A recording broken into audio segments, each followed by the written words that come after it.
spoke to Moses, saying, Speak to the people of Israel, saying, In the seventh month, on the first day of the month, you shall observe a day of solemn rest, a memorial proclaimed with blast of trumpets, a holy convocation.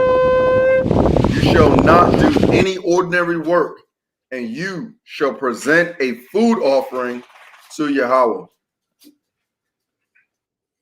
Okay, so it's a food offering. What's significant that you notice about this, good brother Will? It's a food offering, and what else?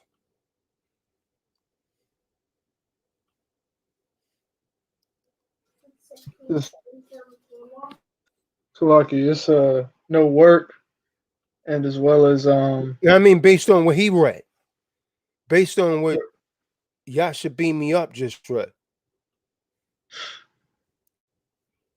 you do no verse 25. You do no servile work, and you will bring an offering made by fire to Yahweh. Mm-hmm. So as you come in the room again, go ahead and give a thumbs up. To all of you to just come in the room, go ahead and give a thumbs up. All right. But I noticed it's on the 7th month, so once again, the Most High is doing everything. And on the Did you seventh hear day, what we just said? Did you hear what we just said, Will? What does the word Rosh Hashanah means? said to look that up. Yeah, I just said it. I just said it. So So it means apparently you the was first. distracted with something. Rosh Hashanah, when you look it up, Rosh Hashanah is a Hebrew phrase that means the head of the year. So I was bringing that up to show that the people that refer to themselves as Jewish are off, because the Most High is telling you right here in his law that this month is the 7th month of the year, not the head of the year. The word Rosh Hashanah literally means head of the year, meaning the first month. So that cuts them, man. That cuts them. And Exodus 12, verse 1 cuts them again. Yashabim, you done on that? God, that was it. Yeah, Will. So now you could get numbers 29, 1 through 6. Come. I'm gonna step away for 1 second, Yashabim. You can break that down for me. So no one else showing up. Okay, when they trying to come in a little late, I'm not gonna let them in. It's really that simple. Book of Numbers, chapter 29, verse 1 through 6. And in the 7th moon, on the first day of the moon, you have a set apart gathering. You do no servile work. It is the day of blowing the trumpets for you. Verse 2.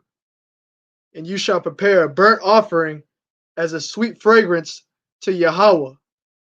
1 young bull, 1 ram, 7 lambs a year old, perfect ones. And their grain offering, fine flour mixed with oil, 3/10 of an ephah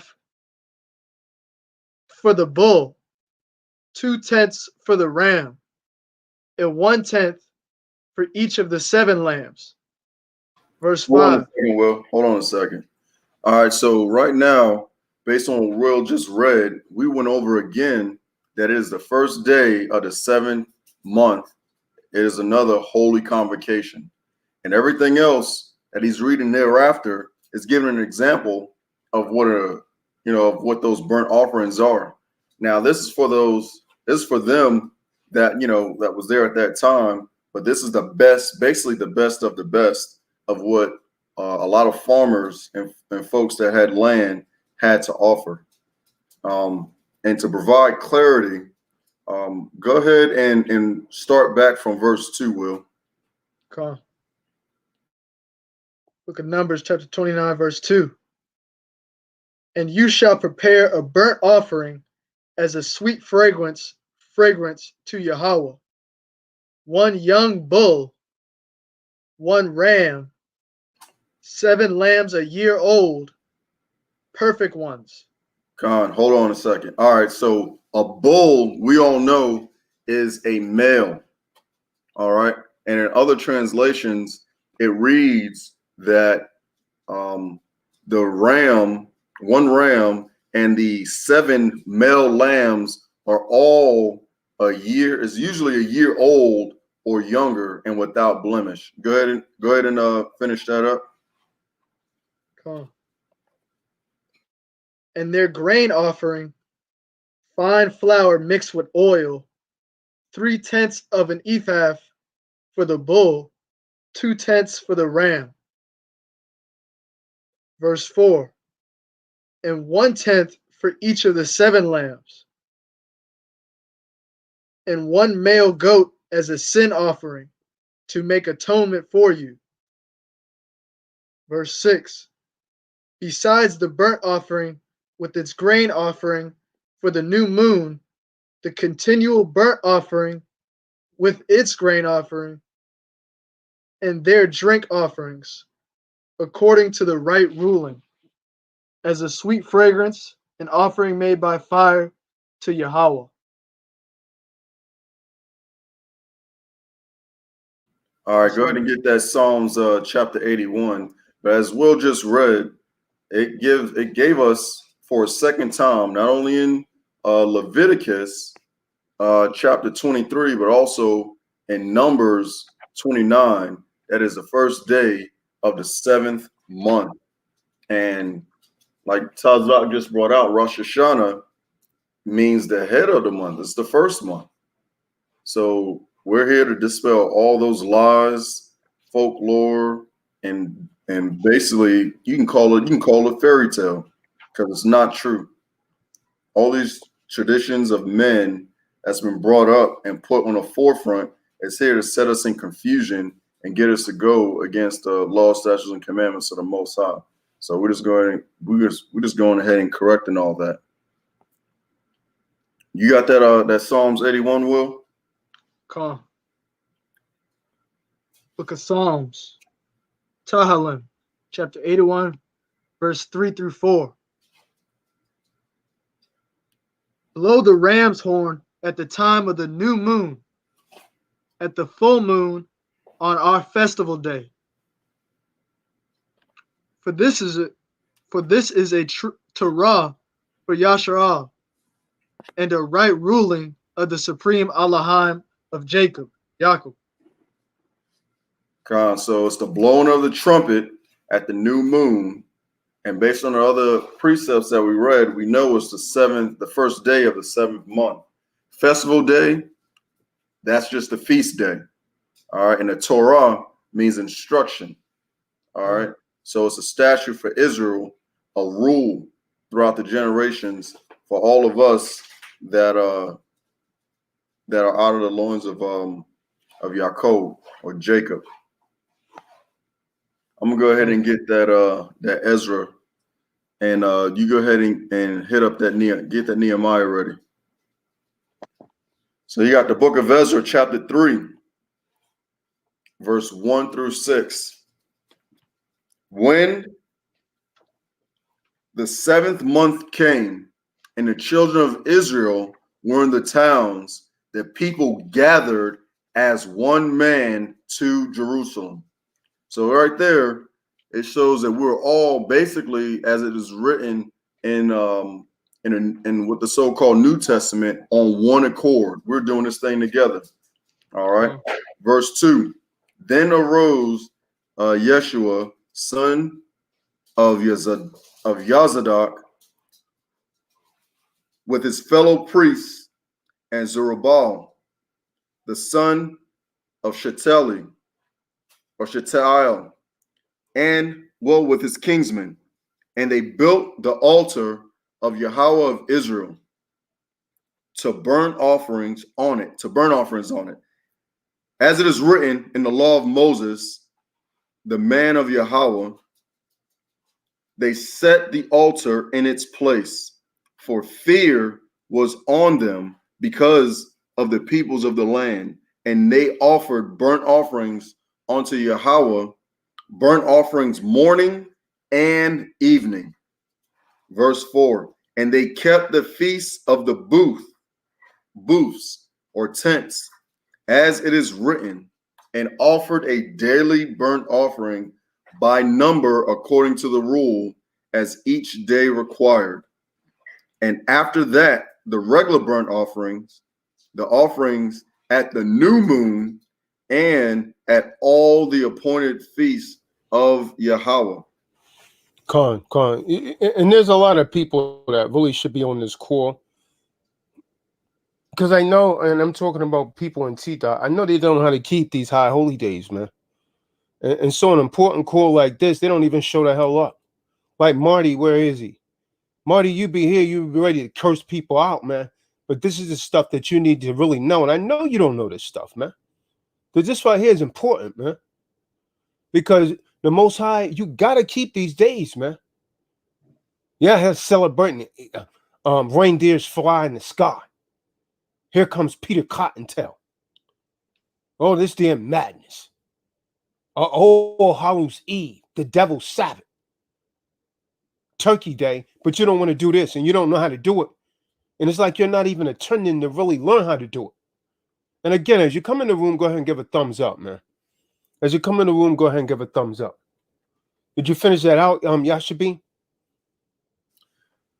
I'm on verse 6. Ezra chapter 3 and verse 6. From the first day of the 7th month, they began to offer burnt offerings to Yahweh, but the foundation of the temple of Yahweh was not yet laid. So that lets us. Oh, go ahead. No, I was gonna say when you read about that in boots, that means you're supposed to go out and you camp out in tents. This is what I'm trying to tell these cats, man. So this up and coming weekend, you're supposed to be staying in a not this coming weekend, but the following one in a tent, man, in booths. You're supposed to still go out and do this, man. Most of you Jakes don't do this. Most of you don't do this. You're more concerned about Easter, which is not in the Bible, by the way. It was placed there in the King James Version. A purposely misinterpreted word, which is really supposed to be facade, what you call the Passover. Go ahead, hey, Shalom, Angela. Go ahead, Yashabin. Oh, no, you said it. I was going to say basically the same exact thing that you just said. Yeah, you got it. You spot on, man. This is extremely important, especially if we, these last days come about. This is how we recognize who's really a brother and who's not. When this whole YouTube goes away, when mass communication goes away, and you got to be a nomad or surviving in the mountains, this is it. This is it right here. Hey, Shalom, Dolores Taylor. Shalom. And so, yeah, man, this is what gets me, man. If we was talking about NFAC, something that's really not going to bring us to anything. If we was talking about sent men, Marty, you would be on those calls, man. But this right here that you really need, that's for your soul. A lot of people don't show up for these kind of calls, man. This is the most important stuff, man. Doing thus saith Yahweh. Why Yahweh Shah? This is the most important stuff, man. You got to keep these high holy days, man, and keep these laws. Now let's look at this from a historical perspective again. Will, we got to get him another name except for Will, man. I don't even like saying that. Will what? What will he do? Will work for cheese? Will what? What the hell is Will? Let's get Nehemiah, man. 8. I guess he will read right now. Let's get 8. Nehemiah 8, verse 1 through 12, man. Need to give him one of the names of the warriors, man, of King David's mighty men. Already on it. Nehemiah 8, 1 through 12. Let's look at it from a historical perspective. Come on. That damn will stuff. I don't even, that's why I hesitate sometimes. I don't even like sit. Will what? Will die? Will come? Will come hither? Will farewell? Fearest thy well, if you will. Where the hell you wanna Yasha Allah come from? Where the hell you come from, man? Where you been? I haven't seen him in months and months and months. Is he a part of APBC? Tito? Oh, supposedly. He Yeah. pop up like a jack in the box, man. It's all good, man. You know how Israel does, man. Oh yeah, I had some problems. No, Look we at didn't. Nehemiah. What you say? No, I was telling the why we didn't freeze. He was asking, did we freeze? Guy. Look at Nehemiah chapter 8, verse 1. And when the 7th moon came, the children of Yasharal were in their cities. That word is Yasha Allah.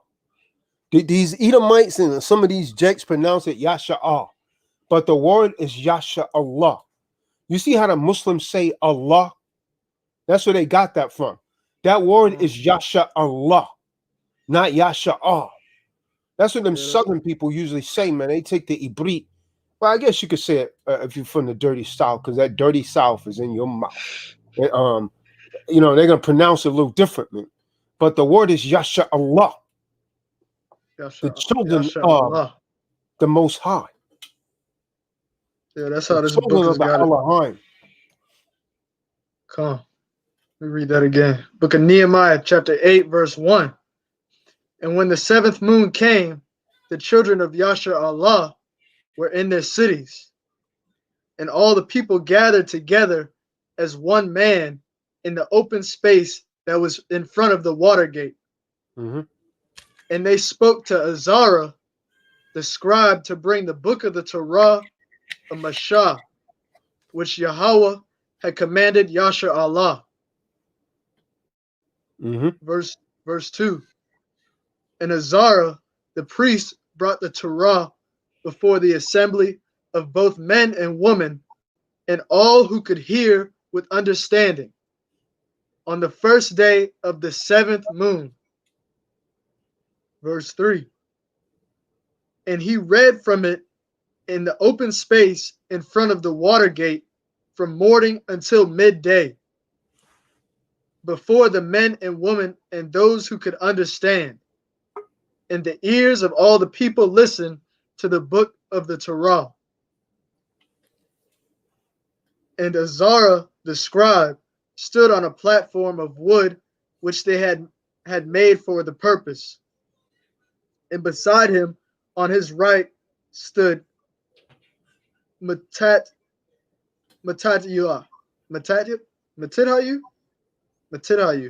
come, and Shema. So what verse are you on? Verse 4. All right. Okay. Verse 4. And Shema and Ananiah and Aruya and Kalakiah and Makhasiah, and on his left stood Padiah and Mishael and Malachiah and Kasham and Kashabadana, Zachariah, and Mashallam. Verse 5. And Azara. Stop for a second. Angelo Walls. You're asking, how do you know when the holy day is? This is what we're going over right now. All you got to do is listen. We just read it's the 7th month. It's the blowing of the trumpets. Now, if you follow Jewish traditions and these rabbinic codes, they're going to call this the first month of the year, which is why they call it Rosh Hashanah, which is why I put the title in there so I could show you that's not what that's not The blowing of the trumpets is not Rosh Hashanah. It's not the beginning of the year. And we're going to prove it. We already done proved it with the Ibrit. Go ahead. Will you continue? Will you continue? Will. Look at Nehemiah Yes, chapter he 8, will. verse Since he 8. will. And they read in the book of the Teruah of the Supreme Allahan. I will. So, okay. I mean, what becomes more confusing is when I say I will. It sounds like I'm incompetently saying that my name is Will, but I'm saying I will. No, I not will. He will. Kind of like caveman talk, man. The way language works, you're absolutely right. Every other language but English is very just like that. I will. No, I not will. Me will. You not will. Me will. Yeah, man. We gotta get a different name, man. What's in a name, man? What the Most High say? A good name is better than gold, man. Okay. So lucky it wasn't verse 8, it was verse 5. And Azara opened the book in the sight of all the people, for he was above all the people. And when he opened it, all the people stood up. Verse 6. And Azara Barak blessed Yahweh, the great, the supreme Allahan. Then all the people answered, Aman, Aman, while lifting up their hands. And they bowed their heads and worshiped Yahweh with faces to the ground. Con. From there. That was verse 12? That was verse 6. I was only halfway through. What? To 12. All right, okay, man. Damn. Verse 7. And Yeshua and Benay and Sherebiah, Yamayan, Aquab, Shabayat, Hadiyah, Makashia, Qualiata, Azara, Uazabad, Canaan, Pelapia, and the Levites caused the people to understand the Torah while the people were in their place. Verse 8. And they read in the book of the Torah of the Supreme Allahan, translating to give the sense and cause them to understand the reading. Verse 9. Now, verse 9 is going to show you that this day is a holy day, meaning it's supposed to be set apart. You're not to be working, man. You're not to be out partying. Okay, read. And Nekahamiah, who was the governor, That's and Nehemiah. That's Nehemiah. Okay. And Nehemiah, who was the governor, and Azara, the priest, the scribe, Ezra. The priest, the scribe, and the Levites who taught the people said to all the people, this day is set apart to Yahweh. Yeah, this day is holy. You know? Your supreme Allahan. Yeah, and I'm going to hit you something, man. On a holy day, you're not supposed to be weeping and mourning and crying. You say that for another day, because this day is set apart for the Most High. Read. Do not mourn or weep, for all the people wept when they heard the words of the Torah. Verse 10.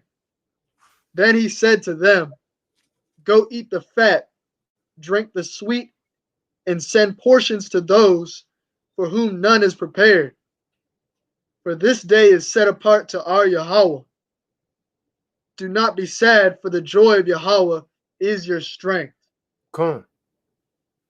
Verse 11. And the Levites were silencing all the people, saying, hush.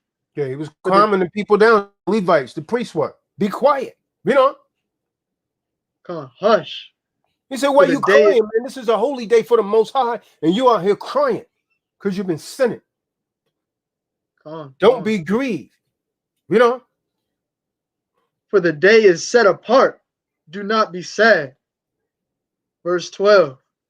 And all the people went to eat and drink, and to send portions, and make a great rejoicing, because they understood the words that were made known to them. Come on. So this day, again, as you come in the room, go ahead and give a thumbs up. So this day is supposed to be shouting for joy. You blow the shofar, which they call the trumpet in English, and you shout for joy. It's a day to be praised. That don't mean you getting drunk, falling all over the damn place, like a lot of these Israelite camps do. You know who you are. From there, let's go to 1 Thessalonians 4, chapter 4, verse 13 through 18. Book of 1 Thessalonians, chapter 4, verse 13 through 18.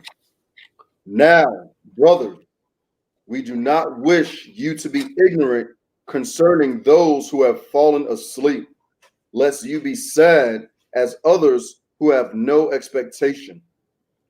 For if we believe that Yahweh died and rose again, so also the Supreme Elohim will bring with him those who sleep in Yahweh. Con. That means the people that they think, you say are dead. That trumpet's going to be blown, man, on the day of judgment. That shofar is going to be blown. For this, we say to you by the word of the Supreme Master, Yahweh, that we, the living who are left over at the coming of the Master, Yahweh Shah, will in no way go before those who are asleep. Because Yahweh Shah, the Master himself, will come down from heaven with a shout, with a voice of a chief Malakim. Con. For chief king. And with the trumpet of the Supreme Elohim, and the dead and the anointed one, Yahweh Shah, will rise first. See that? See that?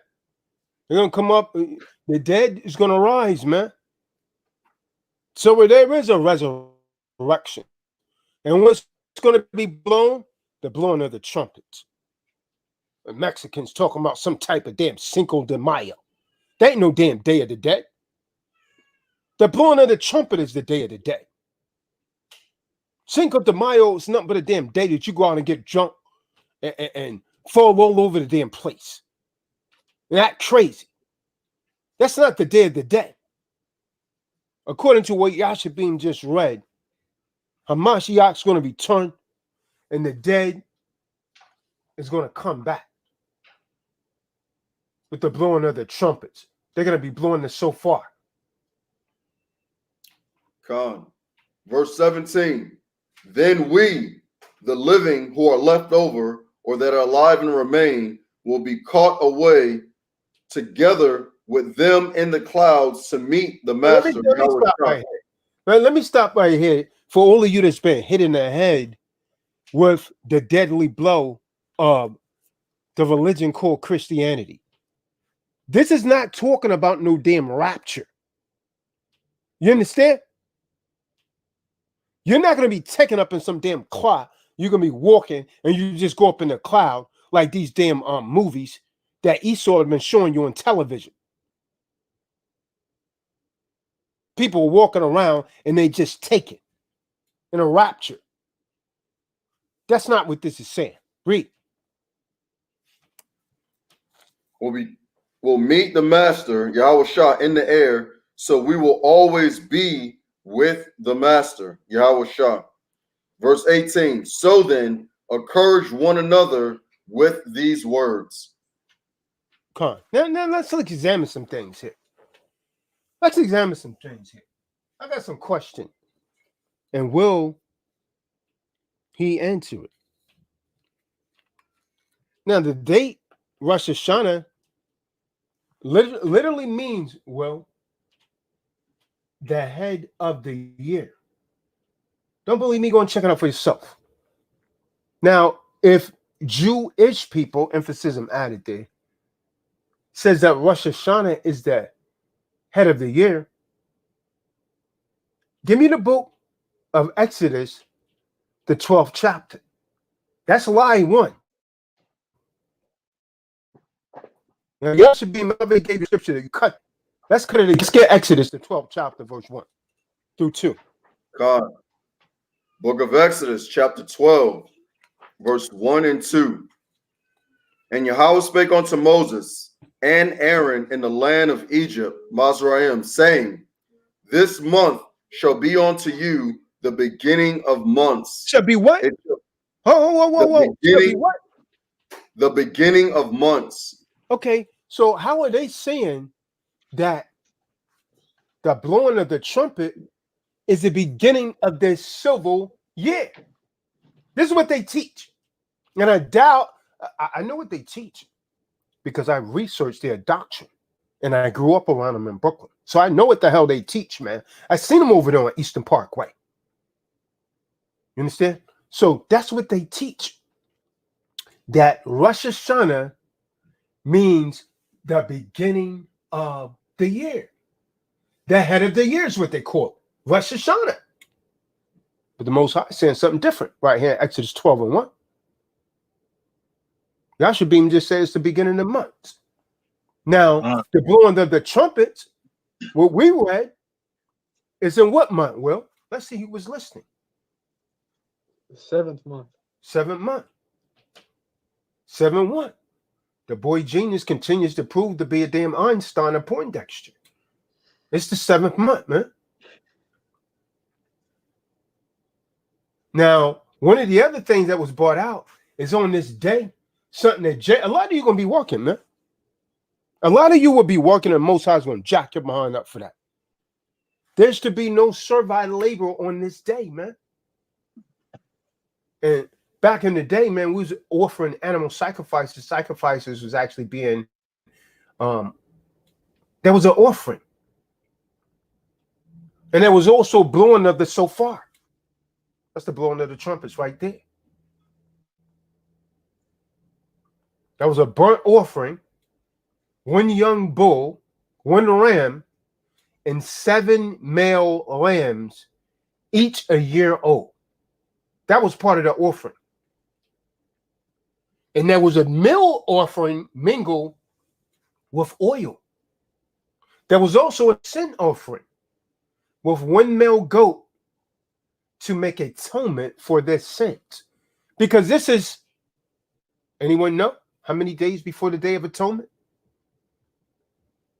Hello. Let's see who's been reading the scriptures, man. The Day of Atonement is the 10th day. Which is the 29th of September. Come. My question again is how many days before the Day of Atonement was this day? See, you do understand you got to fast on the Day of Atonement, Will. That's not optional. You're supposed to fast, afflict your soul, and atone for any sins that you may have committed that year, and your household may have committed. Now, when you deal with Judaism, which we Israelites don't follow, and when you deal with these rabbinic names, they refer to the blowing of the trumpet by 5 different titles. One is Zikron, Teruah, which literally means the memorial of triumph or the shout for joy. This is why the priest was telling them don't mourn. Let's get that. Leviticus 23 and 24. That phrase is found in Leviticus 23 and 24 in the law. And the literal meaning is the remembrance of blowing. Come on. Look at Leviticus chapter 23, verse 24. Speak to the children of Yashar Allah, saying, in the 7th moon, on the first day of the moon, you have a rest, a remembrance of blowing of trumpets, See that? Mm-hmm. a set From there, apart gathering. Oh, let's go to Job 38 and 7. The phrase shouting is found in the book of Job 38, verse 7, where all of the sons of Elohim shout for joy.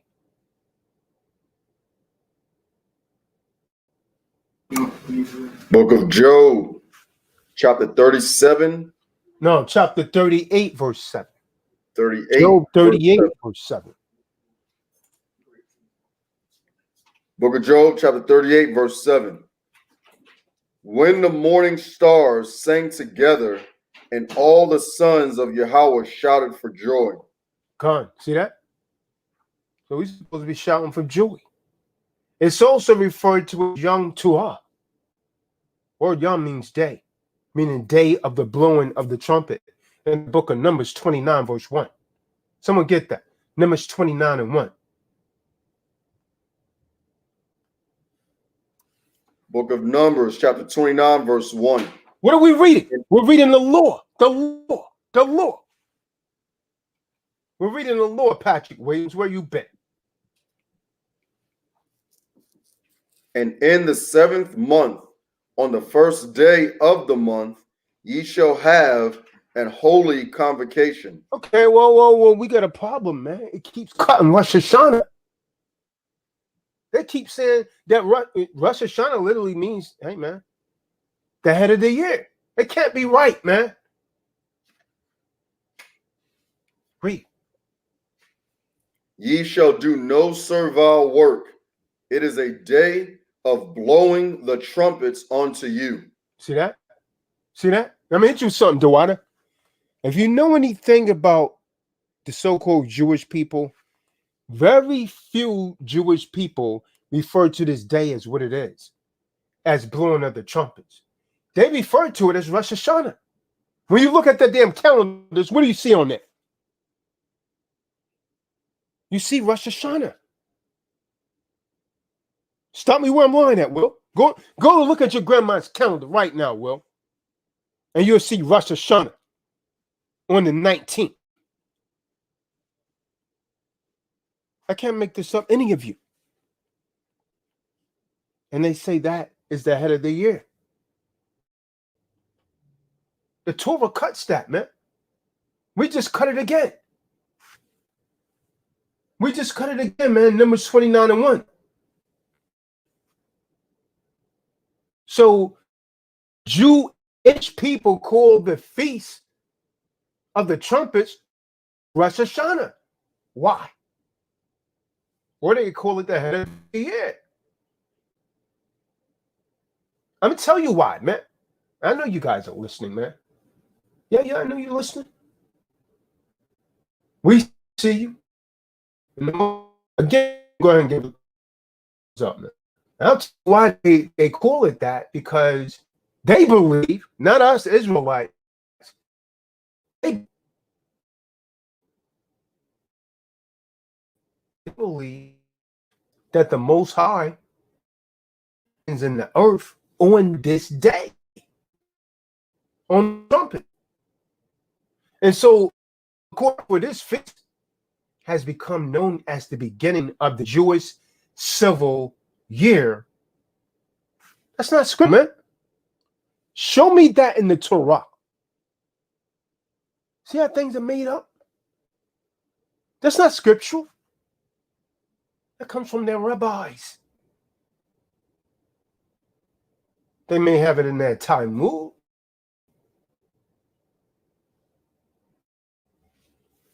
That sounds a little damn close like Talmud to me, man. Like Nimrod, Isis, and Talmud. Interesting concept, isn't it? Interesting. Things that make you go, So, therefore, this feast is known, according to them, as the beginning of the Jewish civil year. That's not scriptural, man. It clearly told us, Yashabin, in the book of Exodus 12:1, the first month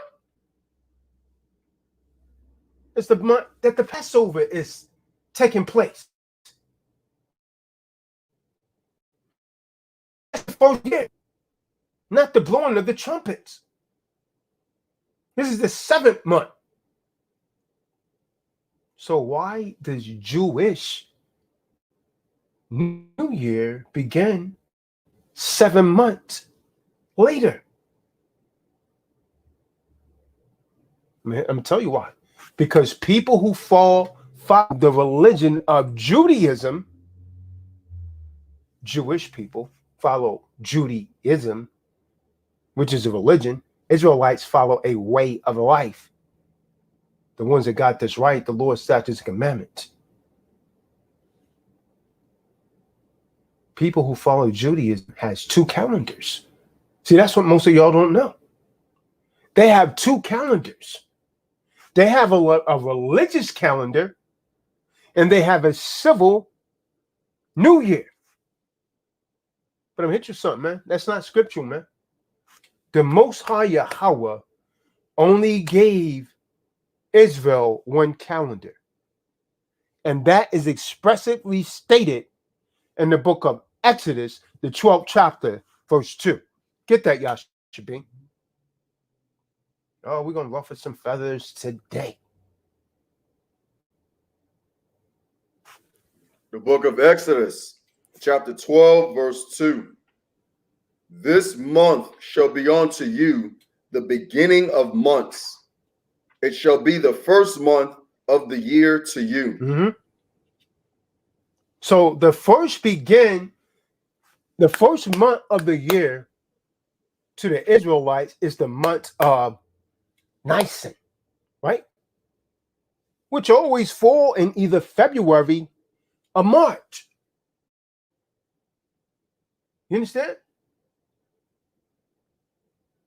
It always falls in February or March. Let's get the book of Ezekiel 40, verse 1.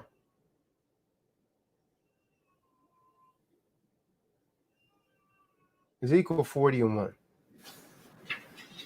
The book of Ezekiel. So like it. This is what Jewish people use to justify calling the blowing of the trumpets the first month of the year. You do error not knowing the scriptures, nor the power of the Most High. Go ahead, read. Book of Ezekiel, chapter 40, verse 1. In the 25th year of our captivity, in the beginning of the year, in the 10th day. Hold on. What is Lady Frederick saying? Keep blacking out. Am I blacking out? She said it was probably about 5 minutes ago. She said it keeps blacking out as I'm speaking. Yeah, that was around that time when she sent it. It was about 5 or 6 minutes ago. I wasn't aware. The connection was moving really slow, but it would end up catching up. Hope they're not missing any of this, man. But go ahead, brother. Khan, in the 25th year of our captivity, in the beginning of the year, in the 10th day of the month, in the 14th year after the city was smitten, in the selfsame day, the hand of Yahweh was upon me and brought me thither. Yeah, we just wanted that verse 1. Khan, that was verse 1. Yeah, that has nothing to do with what is stated in the book of Exodus. Nothing whatsoever. See, the Most High, we read in Exodus 12, 1 and 2, that the Most High spoke to Moshe and Aaron in the land of Egypt. And he said, you are to begin your calendar with this month. It will be the first month of the year to you. Book of Exodus 12, 1 and 2. Right there in Exodus 12 chapter, man. And that's the month that the Passover falls in. The Hebrew word is fasad. So the details of this festival has a lot of spiritual meaning, man. The Passover, man. It's prophetically to the point that it points to Hamashiach Yahushua. Now, if you just bear with me for a minute, right? You might just learn something. Because the Passover is really a monumentous event. And it's also a high time for all of you that's referring to yourselves as Christians, all of you that's keeping these high holy days. It's high time for you as well to adopt these festivities into your life. Because if there is any event that so precisely points to the Savior, it is definitely the Passover. Fasad. Now, first of all, the Passover is a spring festival. You understand? It usually falls in the spring. Not usually, always falls in the spring. And it only slightly shifts from year to year. There's not a big change in it. Most High said we're to begin your calendar with this month. It would be the first month of the year for you. This month is referring to the month of Aviv in the Hebrew, Aviv. See, the basic meaning of the word Aviv is the stage in the growth of grain when the seeds have literally reached full size and are filling themselves with starch, but have not dried yet. And so when we look at the scriptures during the plague of hell, the barley was said to be Aviv, while the flax was Gal'al in the pod, abundant. And so, by the way, the city, Tel Aviv, literally means spring mound. Tel Aviv, spring mound. And so later, when the Israelites took over the Babylonian calendar, the word Aviv was renamed Nisan. Go back to Exodus 12:1. That's why it's called that, man. That's why it's called that in it, and not Aviv.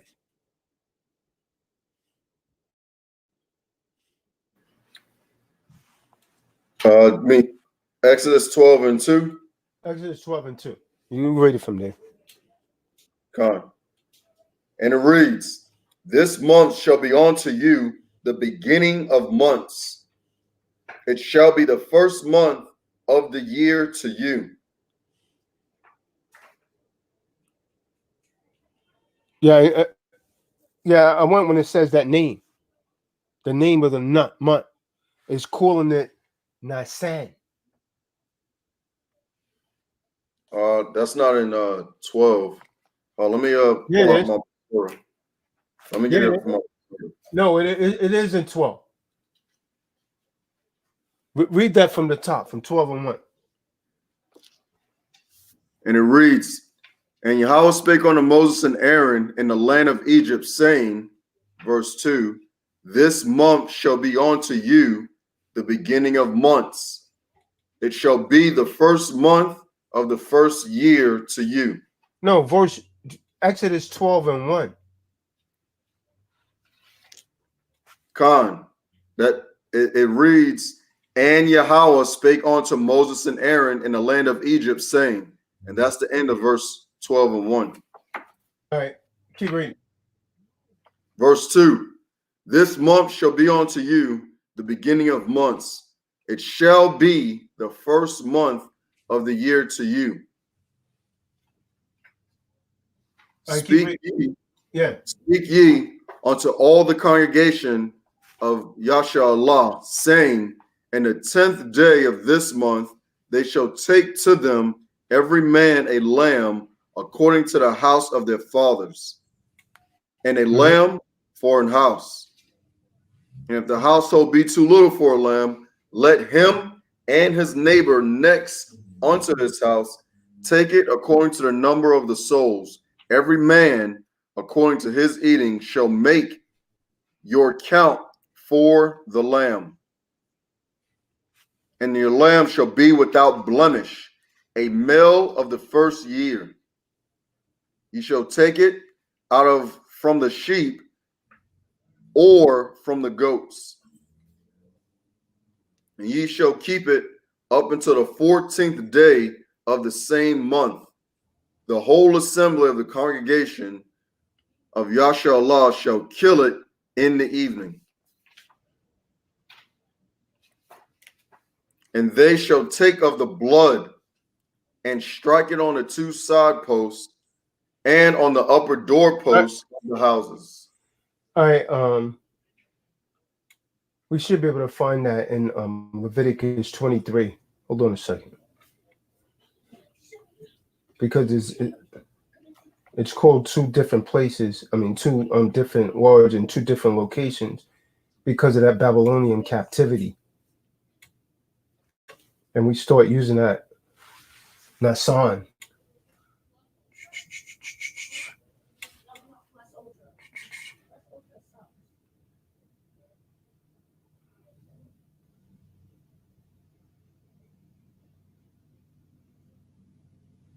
Okay, feast.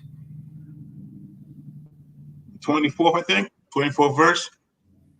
Yeah, but go ahead, read that, King. You got it, Justin, or should I read it? Go ahead, you got your In Exodus 13 and 4 and also 23 and 15, a bib. 23 and 15. Oh yeah, we're not looking for Aviv. We're looking for Nasan.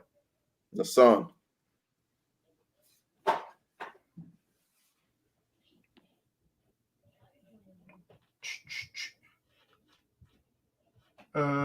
Let's see, 15th day of the month.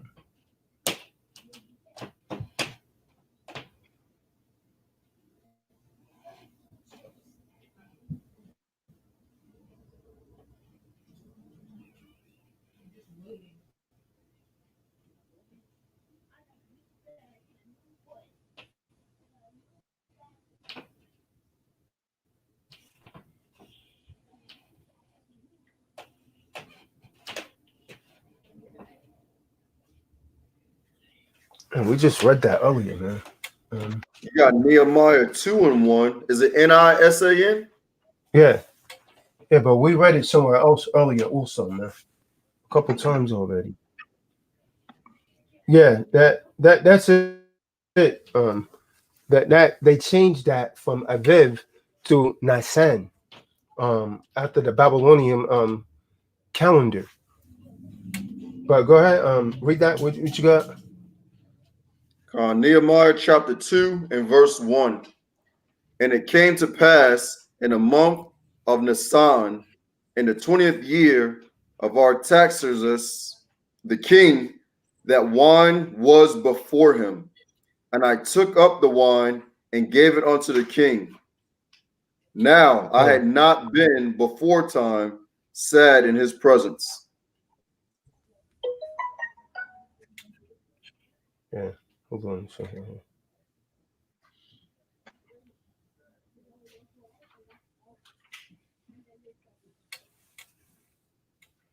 Yeah, so this is where he was bidding the king to send them so that way they can celebrate, according to the Most High. And he asked him if he, let him go, and he did let him go. So this, I remember this. He does explain that throughout Nehemiah and 2.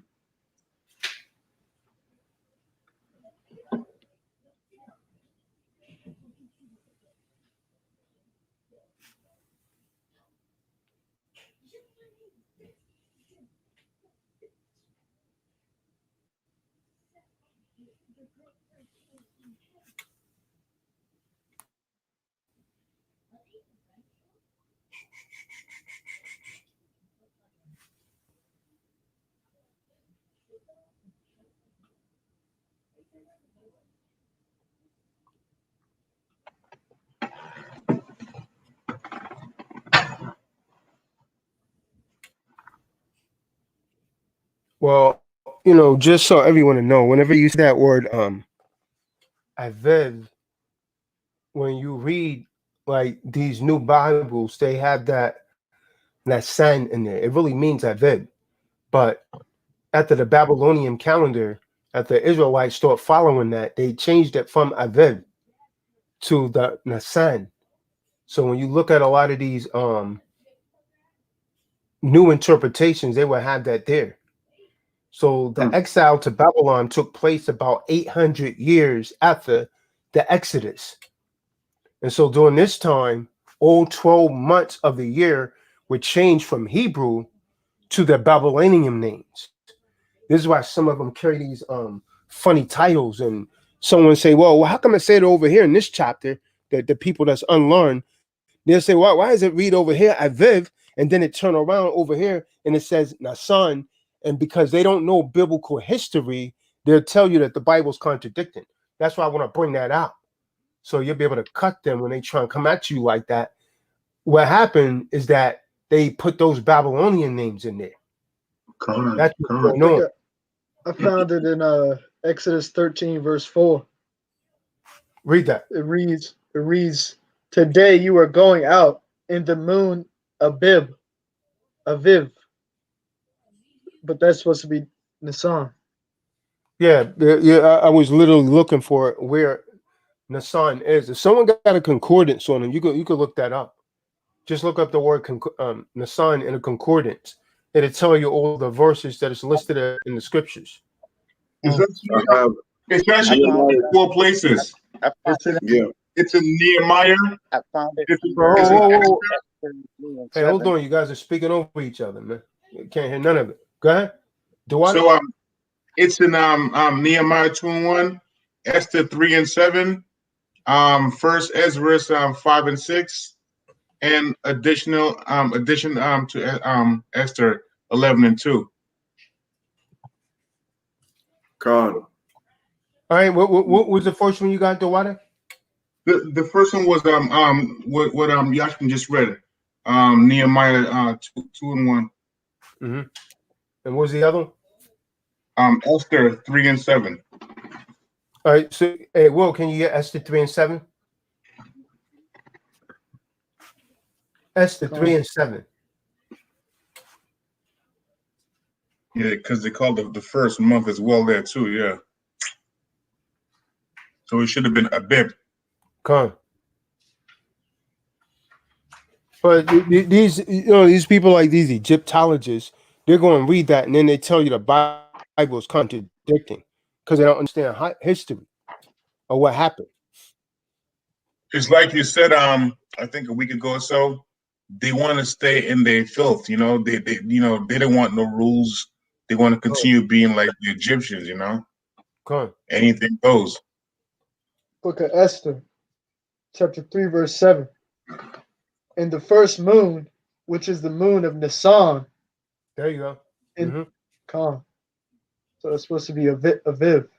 In the 12th year of sovereign Akashurash, someone cast that is, the lot before Haman, from day to day, and from moon to moon, until it fell on the 12th moon, which is the moon of Adar.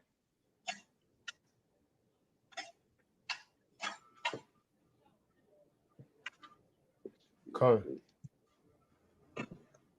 Now, the scriptures don't really go into clear detail of how this feast is supposed to be observed. It just tells you about a blowing of the trumpet. So everything you see Jewish people done, they got it from the Talmud. All of the observance comes from the Talmud. Even then, I'm breaking glasses at weddings. That makes no sense. Yeah, that's the Talmud. Yeah. They also believe Dewada on the blowing of the trumpets, that all of them supposed to go to the water, ocean, and empty their pockets, because they believe all their sins are forgiven on that day. Idiots. So they go to the ocean and empty everything in their pockets. And they're so cheap, they probably emptied the pockets long before that. They took the money out, put that aside. God. Yeah, and we're not making mockery, man. We're just bringing out facts, man. I didn't know that actually. Yeah, they Yeah, I do it. don't know. Yeah, they do it. Yeah, they got all kind of beliefs. They believe was born in the day of blowing trumpets. They got all kind of that time move, man. I have a copy of it. That's how I know a lot of the stuff that they do, man. Sometimes I read their stuff just like I have a copy of the Quran in case I have to debate them. I go right to their book and rip them apart. Come on. I'm here, good brother. I'm here, man. You already know. Glad to be live. Glad to be in the room with the brothers. Shalom to all the brothers. All right, so Shabbat Shalom, Shabbat Shalom, Shabbat Shabbat shalom. Shalom. And welcome to another True Disciples of Christ Shabbat Bible study. Despite me telling people a month ago that the memorial born of the trumpets,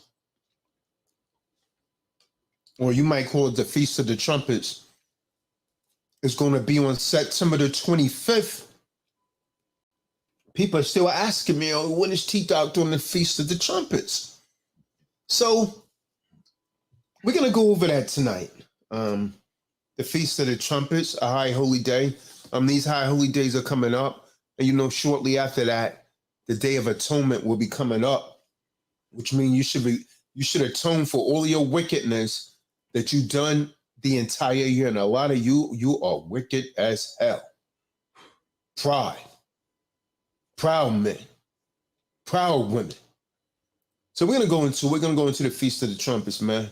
And if I offended you, I don't apologize. I meant to. Yo, David, what's up with your phone, David? David, is your phone on or what? I'm calling you Jerry Jennings in the building, man. Gratitude's my attitude. Jerry Jennings, how you doing, kid? Gratitude's my attitude, Jerry Jennings. I understand, man. You done something on the other side, man. Amen, head, Jerry. Amen, head. So let's go over what you need to know about the high holy days and the blowing of the trumpets. First of all, let me say this, man. The Most High don't hear prayers of sinners. David, I asked you a question. Why are you addressing Jerry Jennings? Your phone is off. We already lost one elder. So the Feast of the Trumpets 2022, when will it fall? As you all may very well see, summer's winding down. The past couple days out here in the A, it hasn't been in the 90s. That's how I know summer's winding down. The past couple nights, I haven't had to really use an AC.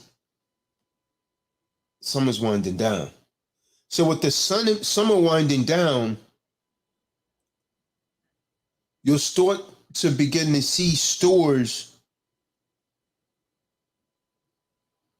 flooded, people running out buying all sorts of school supplies and so on and so forth. Back to school shopping. You'll see people celebrating the devil's Sabbath, getting all kind of things for All Hallows Eve, aka Halloween. Christian churches, they're heavy on that. That they profess to believe in the Most High. So as the sun sets on September the 25th, what your family should be doing all over the globe, if you are Yasha Allah, is to begin to settle in for the first of the biblical high holy days, which is the Feast of the Trumpets. The Amalekites call that day Rosh Hashanah. The Bible calls it the Feast of the Trumpets, or the memorial blowing of the trumpets. Let's go to the book of Leviticus. To those of you that's unaware how to keep these high holy days and want to find them at, go to the book of Leviticus. And if I'm able to I want to say this, I want to put this out there. There will be a webinar tomorrow. The link is in the room. If you haven't registered for the webinar, go ahead and register. What brought this webinar is about is people don't know how to create a CPN. So I wanted to go over how to create a CPN. The link's in the room right there. There's a link in the room that show you how one could actually legally and lawfully create a CPN. Terrence finally sent me the video. I'm already processing. I'm bouncing the joint out. He sent me a video. It was 27 seconds. Huh? Oh, man. Come on, man. 27 seconds. As soon as he starts talking, the thing cut out. No cap. No cap. He said, let me get into this. And the video cut out. Because he keeps trimming it. See how long this one is. Same thing, man. He sent the same thing. 27 seconds again, man. Some of us are just not technically savvy. So he sent that to me 3 times. Praise be the Most High. I didn't wait on it this time, man. So the problem is, will I be able to get a file this large up to YouTube? It's saying like 21 minutes. This should be done bouncing out. But the problem is that the file's like almost 7 gigs. So I don't know if YouTube still has a restriction on the size file that you could upload. But to those under the sounds of my voice, Tazadaq Recordings, the documentary is almost ready. If I could get it loaded up to YouTube in that size, then I will. If not, I'm going to have to break that down into several different files. And hopefully it doesn't, take away from the quality of it, because it's really in high definition, sound and everything. Use some pretty good video editing software. So, damn, it's already like 10:21. If possible, I hope to have that up by 11:15 or something tonight as a premiere, if possible. Nevertheless, let's get back to the High Holy Day. Said it's saying like 19 minutes. It should be done processing, and then I'll see if I could get it uploaded, if it's the Most High as well. Cool. There's some things that needs to be brought out, man, about Tazadaq Recordings, man. Most High willing that. Them YouTube uploads be acting weird because it'll be processing, then it'll come up, and then on top of that, then it'll post up. So I don't know how that's gonna work out with that file size though. Yeah. Worst come to worst, man, I'm gonna have to break it down. And if they still had that 2 gigs limit, it would have to literally be 3 videos. You know what I mean? Yeah. 3.5. I would have to break that down, which would mean more processing. But it's worth it. Yahweh's servants in the building, man. Shalom, shalom. Shalom, man. Shalom, kid. Shabbat shalom. Shabbat shalom, Mark. Shabbat shalom, good brother. All right, so as of September the 25th at sunset, Tazadaq, to wake up Jacob, because he's one of the people that asked me that, we'll be celebrating the blowing of the trumpets. Now, despite your common beliefs of these holidays, in the Bible, the Most High specifies what high holy days we're supposed to keep, right? And all of you under the sons of our voice really should be participating on this, unless you're Eve and you're on your menstrual, because you're not supposed to gather on your menstrual. So before we go into this, we've been over this before. It's nothing new. I pulled a lot of the older videos down, but we've been over this many a times.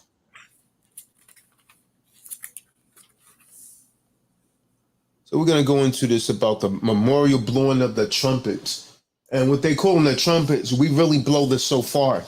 Some of you, you claim to be Israelites. I found out, this year on the Passover, a lot of you didn't even have a menorah in your home. You didn't even have a shofar. But you out front, you starting all in front of the camera. You got people deceived, man. Now, how you going to afford all these other things And you calling yourself a man of the Most High, and you don't even have a menorah in your home or a shofar. Come on, man. So let's go over some of these things, man, about the blowing of the trumpets, right? Now, let's go to Leviticus, the 23rd chapter. In Leviticus, the 23rd chapter, the Most High tells Moses about his high holy days and how to celebrate each one of them. And he lays out everything from the weekly Shabbat, which is the Shabbat. This is why you better be careful who you join, because you got Israelites out there that keep a lunar Shabbat, keep it based on the moon. And I don't know how the hell they came up with that, because the moon was created on the fourth day. They didn't count off to see another moon to keep the Shabbat. The Shabbat was kept on the seventh day. So that kills all of that right there.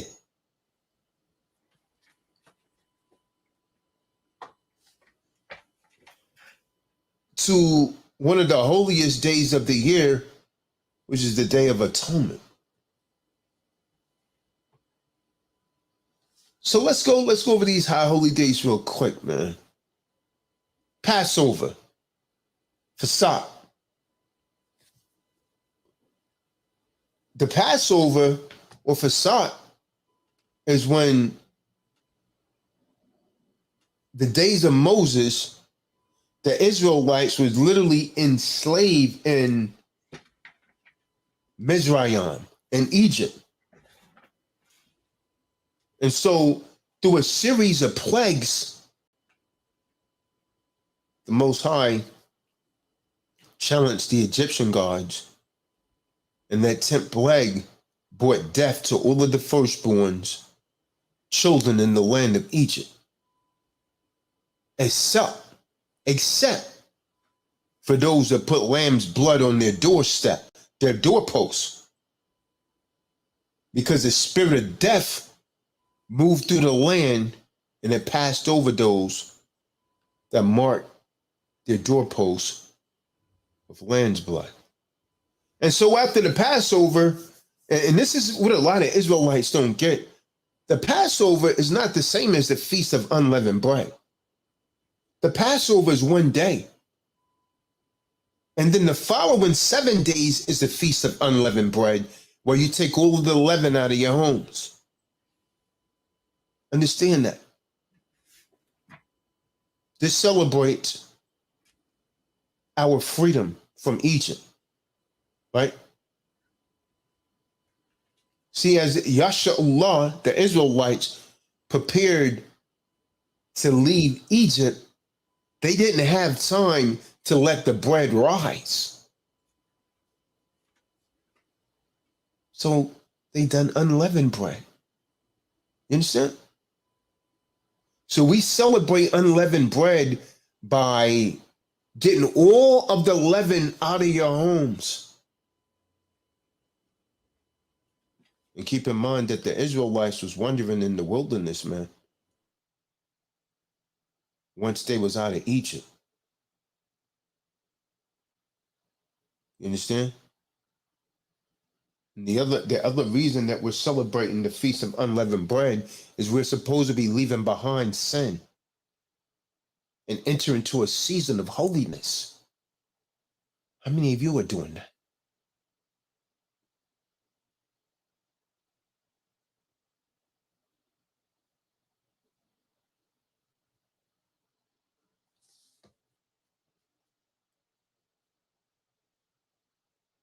There is only one holiday in the summer for Israelites, which is the Feast of Weeks, also known as Pentecost, right? And so during these days, Moses, what they, a lot of Christians refer to as Pentecost, the Feast of Weeks. This is when the Israelites received the 10 Commandments. Moses received it at Mount Sinai.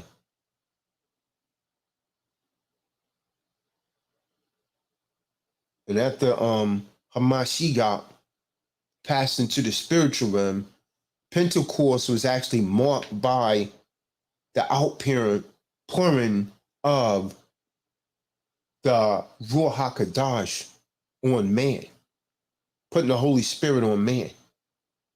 And the high holy days that come in the fall, trying to read what they're putting in the room, man. Speak at the same time. It's a Feast of the Trumpets. Then right after the Feast of the Trumpets is a Day of Atonement and Tabernacles. So the Feast of the Trumpets, that's what the Amalekites refer to as Rosh Hashanah. They claim that that's the first day of the year, and we know that's a lie because in the book of Hebrews, it tells us that the Passover falls at the beginning of the year. They say, well, that will be the first month of the year. So we know they off on that. And then after the blowing of the trumpets comes the Day of Atonement. Now, the Day of Atonement, I've said this before, you're supposed to fast for 24 hours. That's going to be hard for some of you, man, because you love to eat. So the Day of Atonement, the Amalekites call that day Yom Kippur. After that is the Feast of Tabernacles, Sukkot, right? This is also called the Feast of Booths. A lot of you like to do that. You like to go camping. It's like a damn camping trip to you. You don't see it as a holy thing. But that's the Feast of Tabernacles, Sukkot, or the Feast of Booths. This when you go out and you pitch a tent. And you're supposed to stay out there for a week. Most of you can't keep that high holy day, man. Because you work for Esau. You got to get back to work. We done kept that, the past three or 4 years up. I know I have. A lot of you couldn't do it, man. Because you had to get back to work for Esau. Please, Miss White, man. Can I get the Feast of Booths off? I said, boy, you could take Saturday and Sunday off, but you better be back to work Monday. We can't afford for you to go on vacation right now. Toby? Okay, thank you, Mr. White, man. Boy, that's a hell of a thing right there, man. Come on. Ain't nobody laughing, Kadar, because they know it's true. Again, hey, man, that's a great thing about being an entrepreneur, man. You understand? Self-employed, whatever you want to call it, man. Boy, you try to do that, man, you on that plantation, boy, Master gonna put that whip to your hide, boy. Get on back to your kettle, boy. Until I need you again. Come on. So let's talk a little about the blowing of the trumpets, man. So when we look at the Torah, man, trumpets were blown on several different occasions. One reason was to signify the beginning of a new month. You blow the shofar. Another was to remember a memorial day that will blow the shofar. Also, you will blow the trumpet to signify the beginning of Jubilee. Year rest, right? Also, you will blow the shofar for the gatherings of Yahuwah's people. You will also blow that shofar if the Israelites was in danger. You will blow the shofar to get people to rise to repentance. Or when a new king became over Israel, you will blow that trumpet. So let's go to the book of Leviticus, man. And let's read a little about the memorial blowing of the trumpets.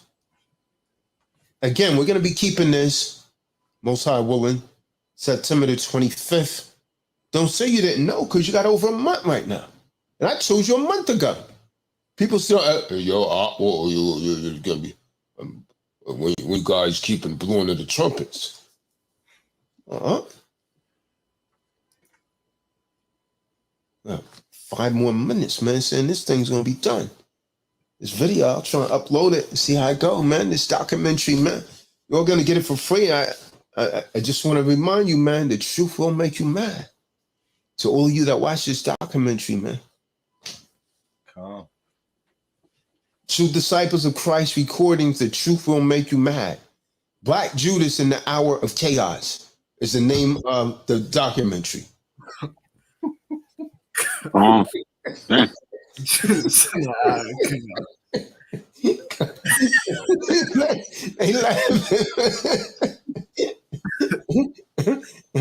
God.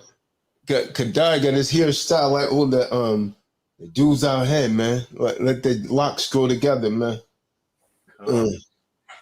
Forgot what they call those. Talking about wicks? Yeah. That's what they call it. Once you get it like it, Kadai, you can't get rid of them, man, unless you cut it off. Yeah. I done had them before.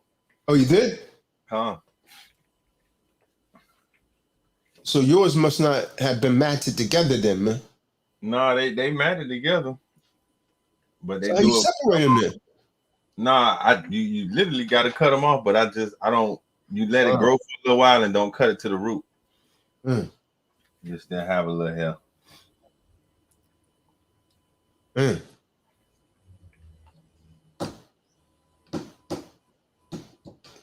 Yeah. So I begin to put this pen to the pad. No, the truth. Someone want to get the book of Leviticus, the 23rd chapter? Hey, Talik, you got anything, King? I got a couple precepts on the matter after Leviticus comes out. Hey, man, I was looking at some of them videos. I said, man, a lot of people have been through T-Doc, man. I mean, a lot of them can stay around, man. All kind of spirits and stuff, man. All of them swore that they was, man. When that war start cutting people, man, everybody want to be right, man. Everybody love to cut everyone else, but can't handle reproof themselves. Can't accept correction. That's the sad part about it. Come on. I'm be dealing with real men, and real men could accept correction and understand when they wrong. Oh. Hey, you say YouTube's limit is. Oh yeah, I just googled that. Say up to 12 hours. 256. All right. 2.6. 256 or 12 hours.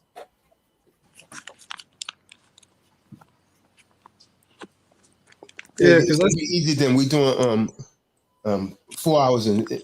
Hey man, to those just up to it, I would highly encourage you to stay up and watch this documentary. It's almost finished processing. To Talik, you got a lot of noise there. Salakia. It's gonna be a 4-hour documentary, man. It's gonna make a lot of people mad, man. But it's the truth, man. A lot of people try to latch on to us since we started doing this music thing, man. It's funny, man. People get real.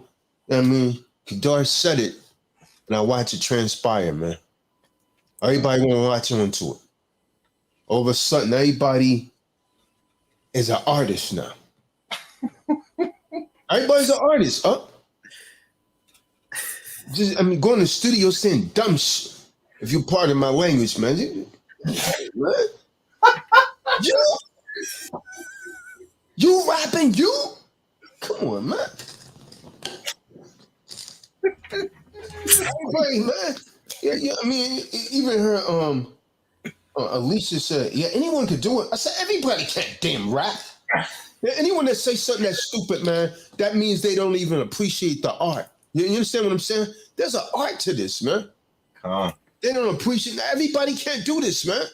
Just because you put some damn words together doesn't mean you're saying something relevant, and it doesn't mean everyone could do it.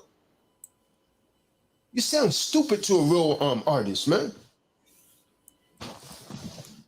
Somebody come out of that face. Yeah, well, that proves anyone could. Now, everyone can't do that. You see what I'm saying? You can't do it. Come on. That you know, a statement like that discredits anyone that take this as an art. You understand what I'm saying? I was in an art class a long time ago, and somebody had we was going over some abstract art. You know how abstract art is just a lot of rectangles and squares and circles and stuff like that.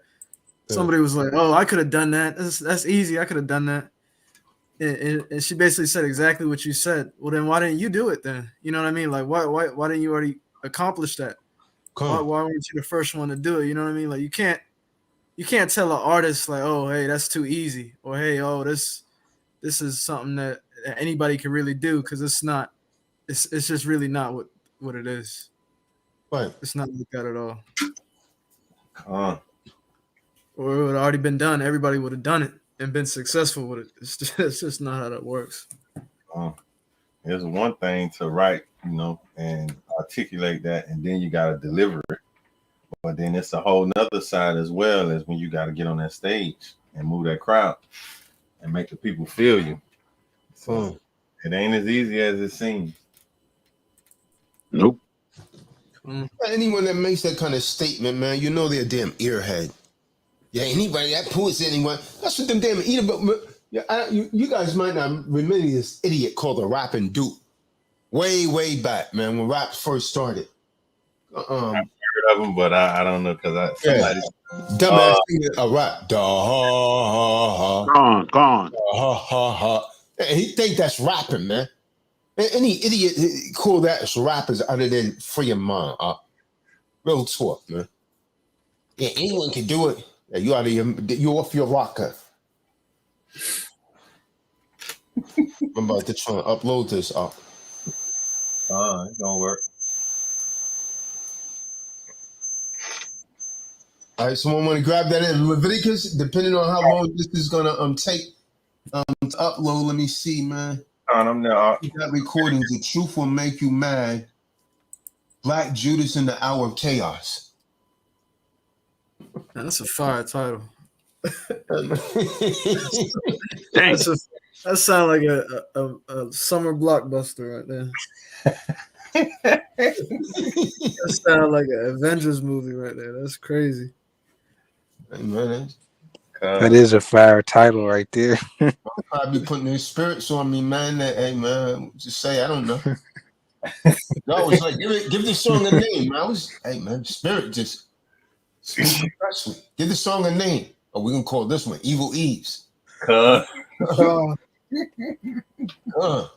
can call this one Submissive Red. It is, man. It's the name of the song.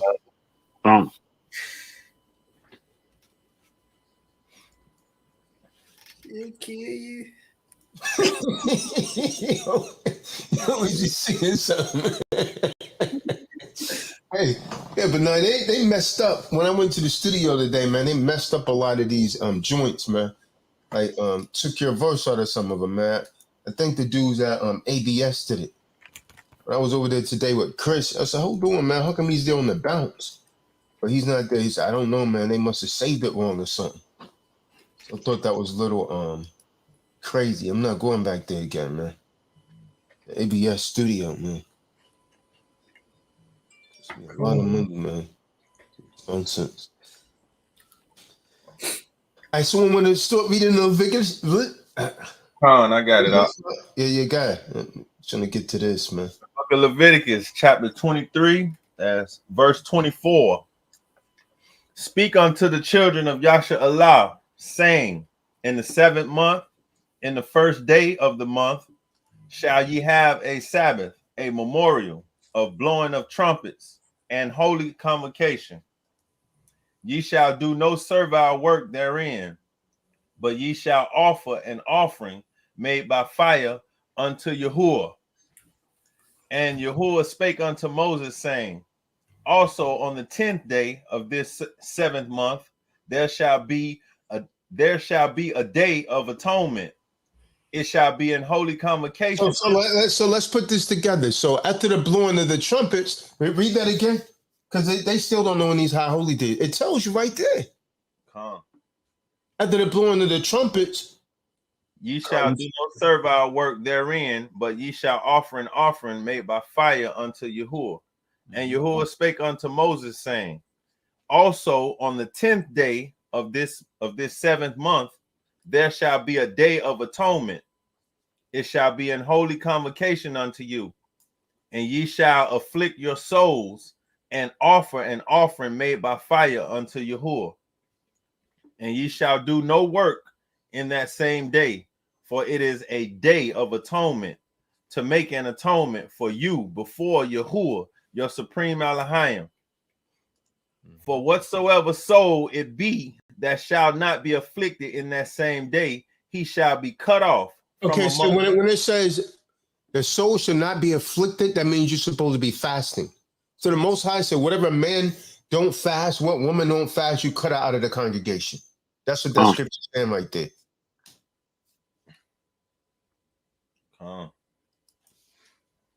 He shall be cut off from among his people.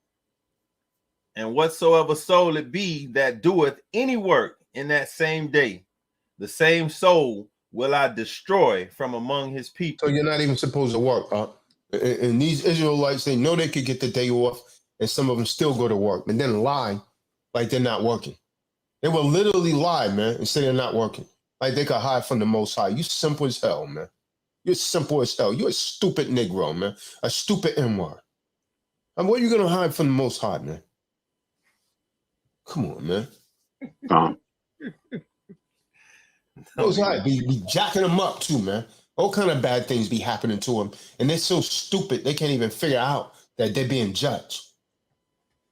I don't know what this happened to me. Well, I do. I know what's happening to you. Keep going against the Most High's law, statutes, and commandments, man.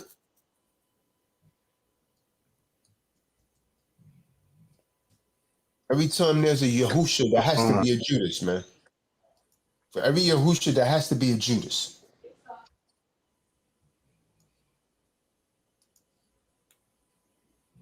God, pardon me, man.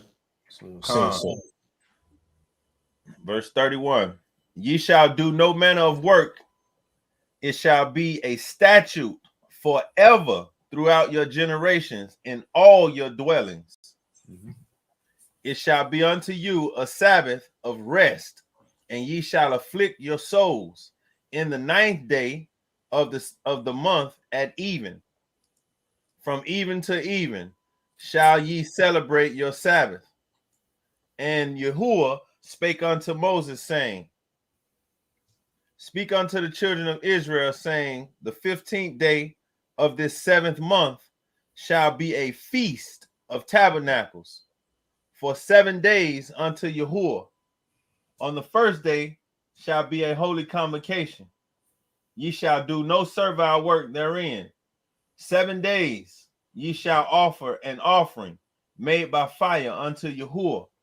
On the 8th day shall be an holy convocation unto you, and ye shall offer an offering made by fire unto Yahuwah. It is a solemn assembly, and ye shall do no servile work therein. These are the feasts of Yahuwah, which ye shall proclaim to be holy convocations, to offer an offering made by fire unto Yahuwah, a burnt offering and a meat offering, a sacrifice and a drink offerings, everything upon his day, beside the Sabbaths of Yahuwah, and beside your gifts, and beside all your vows, and beside all your free will offerings, which ye give unto Yahuwah. Also in the 15th day of the 7th month, when ye have gathered in the fruit of the land, ye shall keep a feast unto Yahuwah 7 days. On the 1st day shall be a Sabbath, and on the 8th day shall be a Sabbath. And ye shall take you on the 1st day the boughs of goodly trees, branches of palm trees, and the boughs of thick trees, and willows of the brook, And ye shall rejoice before Yahuwah, your supreme Elohim, 7 days. And ye shall keep it a feast unto Yahuwah 7 days in the year. It shall be a statute forever in your generations. Ye shall celebrate it in the 7th month. Ye shall dwell in booths 7 days. All that are Israelites born shall dwell in booths, that your generations may know that I made the children of Yasha Allah to dwell in booths when I brought them out of the land of Matazarayim. I am Yahuwah, your supreme Elohim. And Moses declared unto the children of Yasha Allah the feasts of Yahuwah. I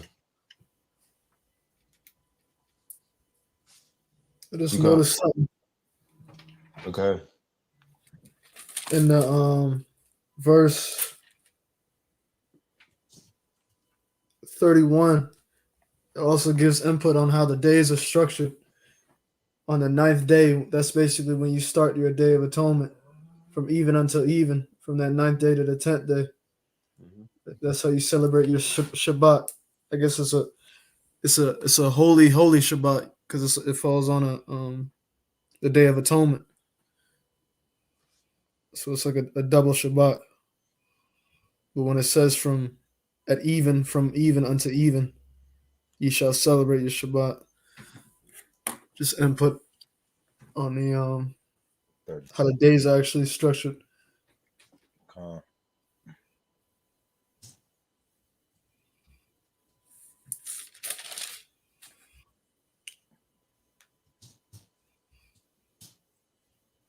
and time again, we see generations forever. I don't know why people try to say this the quote unquote Old Testament. Yeah. We don't do that no more. So they don't have to keep no laws, up. That's why they do it. So they don't have to keep no laws. Come.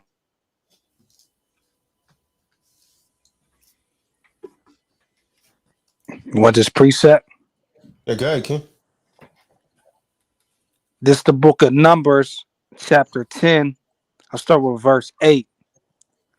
And the sons of Aaron, the priest, shall blow with the trumpets, and they shall be to you for an ordinance forever throughout your generations. So just like you said, it always says an ordinance forever throughout your generations. You know what I mean? It's something that we're supposed to continually be passing down as a tradition for Yasha Allah. Good. Verse 9. And if ye go to war in your land against the enemy that oppresseth you, then ye shall blow an alarm with the trumpets, and ye shall be remembered before Yahweh your power, and ye shall be saved from your enemies. Also in the day of your gladness, and in your solemn days, and in the beginnings of your months, which will be the new moons, ye shall blow with the trumpets over your burnt offerings and over the sacrifices of your peace offerings, that they may be to you for a memorial before your power. I am Yahweh, your power. You see, it's just a memorial, and it's supposed to be throughout our generations. So, just like how it says in Matthew 5:17, this law is still in effect. So that's where they be getting. Salak, go ahead. No, I was just quoting that scripture he was bringing out, Matthew 5:17. Think not I have come to destroy the law, but to fulfill.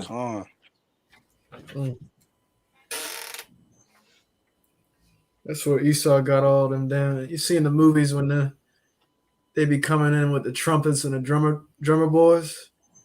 They just got them from Yasha Allah. Yep. And the trumpet before they go to war. Call me a little drummer boy. And took everything. Even our laws, man. That's where they got it from. These laws that they're enforcing that came from us.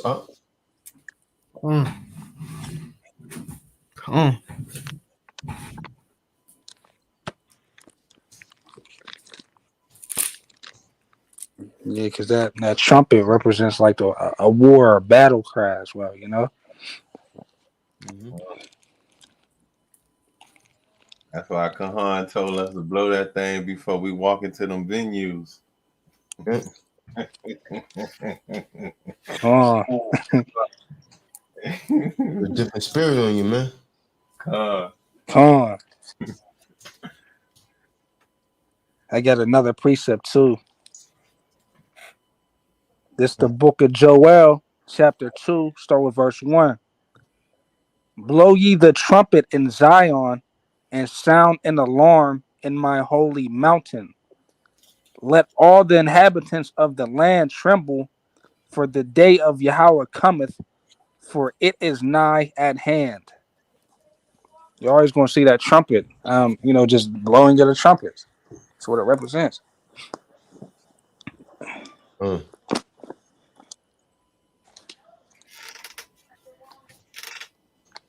Sound the alarm.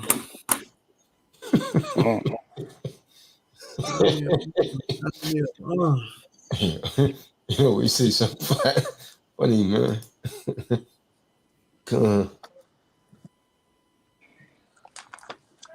hey man, like Kahan was saying, Salakia, like Kahan was saying, that's something that we all should have as a shofar, a ram's horn.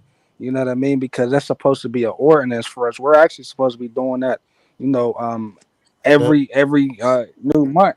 You know what I mean? So whenever the new moon comes in, you're supposed to be sounding that ram's horn. That's something that I even got to get better with. You know what I mean? Be able to calculate the times and sound it off when need be. You know what I mean? Because that's something that I fall short on myself. I have one. It's just I fall short on that, you know. I gotta get one. Cool. Oh, I thought. Oh, that's who said that? Stefan, good brother, Stefan. I was about to say, Qatar got one. I seen you bring it to the seminar. Con, I got it in my hand right now, ready to be. You had it in the dollar video. Yeah, they're not cheap, Stefan. Supposed to see if you get a good one, man. They sometimes 300. Like one of them, I paid like $350 for or something like that. Yeah. Yeah. It must have came right off the run. They're trying to deter you. They don't want you to get it. They'll find a guy don't want you having that, man. This is a unique sound too. It's nothing that sound like that. Not in the entire world that sound like that.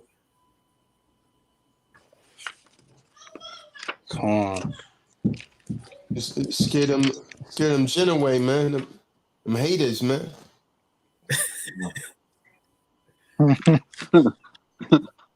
Come on. David, come on the channel, man. I want to know where your phone's off, David. Wherever you lost my elder, man.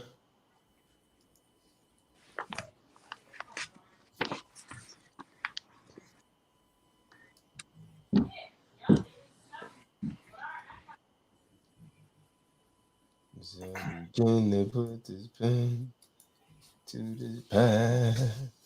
You know the truth better me. Yeah, long joint up. 4 hours or something, man. See, man. This gonna be good. Get the popcorn. I'm looking forward to watch that. David said it makes people with PTSD calm. I put him in it.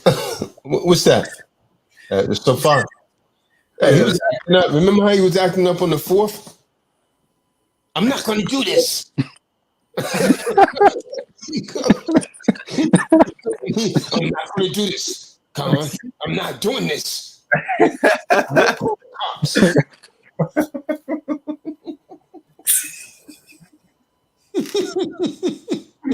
I am not doing this tonight.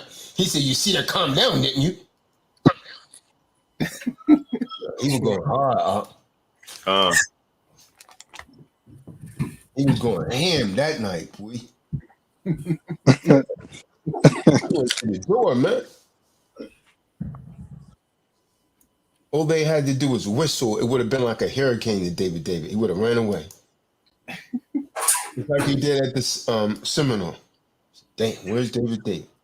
Hey, someone's got to survive to tell the story. He said. Anyone else got any other thing, man? I'm working on this thing, man. Trying to get it uploaded. Con.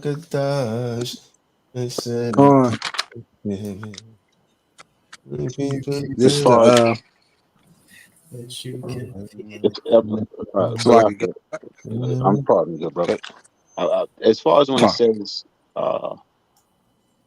in the even of the month, it means it starts in the middle of the month. No, it's the evening. The evenings when the sun set. That's when days began. Esau reversed everything. Okay. Transcompose everything. That's why we start the high holy days at sunset. We go back to the book of Genesis. Someone grab that real quick. And the evening and the morning was the first day. It's telling you in that scripture that from the evening to the morning is a day. Not from the morning like they teach us. So it has everything topsy-turvy, man. It's the book of Genesis, chapter 1, start at verse 4. And Yahuwah saw the light, that it was good, and Yahuwah divided the light from the darkness. And Yahuwah called the light day, and the darkness he called night. And the evening and the morning were the first day.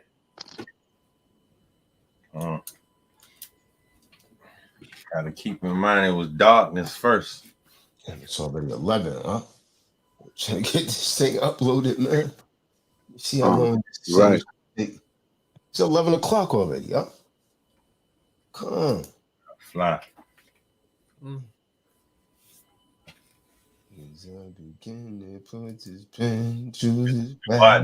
staying up. I'm watching the whole thing. Yeah, I got the I put that song in there, man. That's like the theme song. The truth will make you mad. Come. See if this can upload by then, man.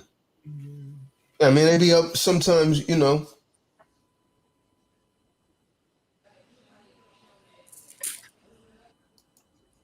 Let's see, man. We're still checking your video. Video visibility and monetize may be restricted. Come back before your video is published. Always the twin it to make sure. No issues, man. Yeah, I'm trying to do a premiere. Oh shit, that ain't gonna happen.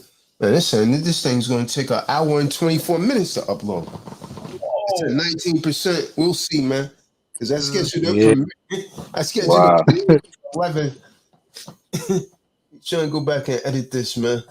Nice. It's gonna take an hour and 24 minutes. And my internet is super fast. It's because this file is so large, man. Yeah, that's what I was saying earlier. Like it takes a minute for it to actually upload to YouTube. Then it's got to actually upload to the actual your page. But processing. Yeah. I gotta change that time, man. There's no way that's gonna premiere at 11:30. Yeah, sometimes my uploads take like 4 hours for the little half-hour videos. Nah, mine is super fast. It might be taking forever, man. Yeah, that's your upload speed right there. Yeah. Yeah. When I get the internet, I look at the upload speed, not the download, because most download speeds are always faster. Calm. Yeah, definitely just got the internet because I was coming in this call. I was having trouble on the phone on this call. I don't know what it is. Yeah, man. I'm gonna have to change that premiere. I'll try and change it to 12. Wow. That joint, I think it'll do it before then. It's at 20%. And it, you know, I've probably been uploading it like maybe for 15 minutes now. So we'll see what happens. I think that'll drop down. You know, sometimes it starts dropping down.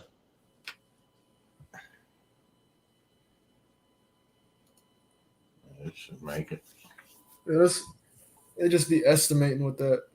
You know, it'll change We change it to 12 a.m., man.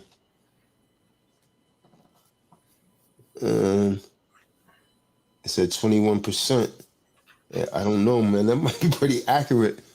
If we do a minute upload, let me try to do 11:45, man. It's 11:04 right now. 11:45 might work, man. As I begin to put the pen to this pad. What's that, King?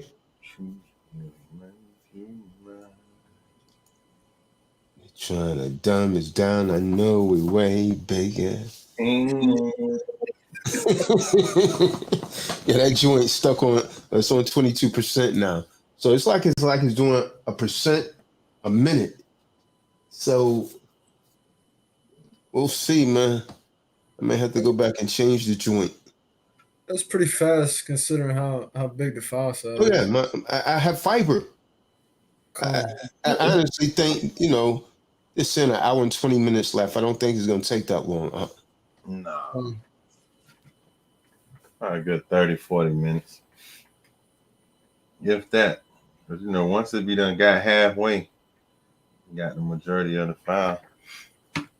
Start speeding up towards the end. Yeah, let me post a link in the room, man, so people could see it. Don't want to miss it, man. The documentary, man. T-Doc recordings. Truth will honestly make you mad. You gonna be a mad mofo after this one, boy. You get cut. To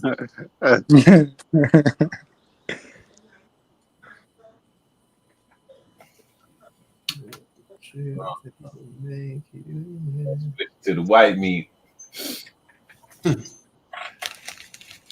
David, don't make me get up from here. I told you to get on this call, David. Don't make me get up from here. Send the man in the building, man. Send the man on the call, man. Send the man.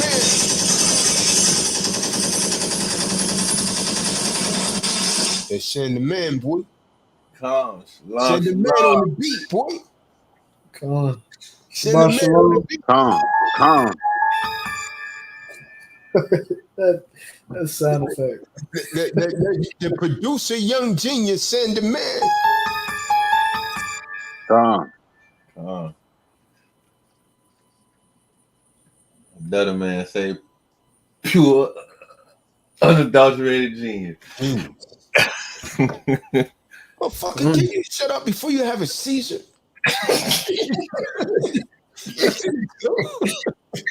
what he told him. G Money told him, man, would you shut the hell up before you have a damn seizure?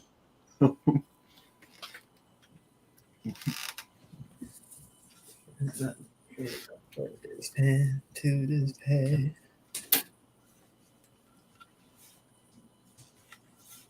No college. Henry Jones. New song, Sound the Alarm. We're blowing the shit fly in the hook. I got a little quick precept I want to drop down if it's okay. Salah. Moreover, the Lord saith, because the daughters of Zion are haughty, and walk with stretched forth necks and wanton eyes, walking and mincing as they go, and making a tinkling with their feet. Therefore the Lord will smite with a scab the crown of the head of the daughters of Zion, and the Lord will discover their secret parts. Calm. That's Isaiah 3:16, 17. Bible prophecy, wanna marry me, kiss my ring, and call me king.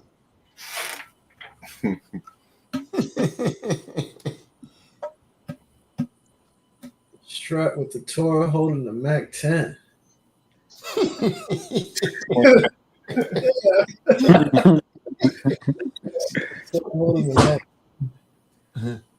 Come on.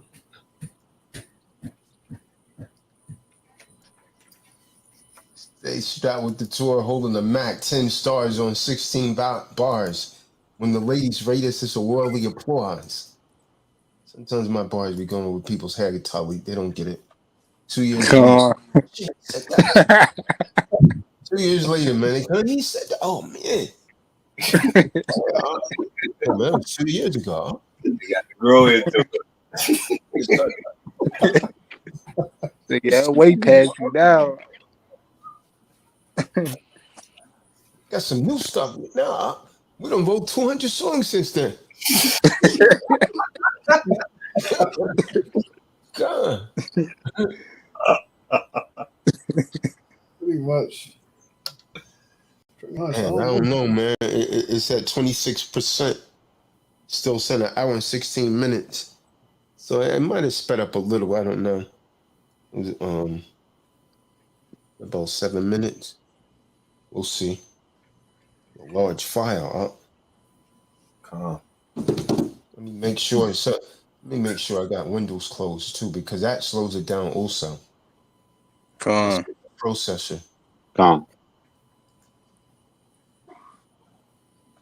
I just want to marry me, kiss my ring, call me king.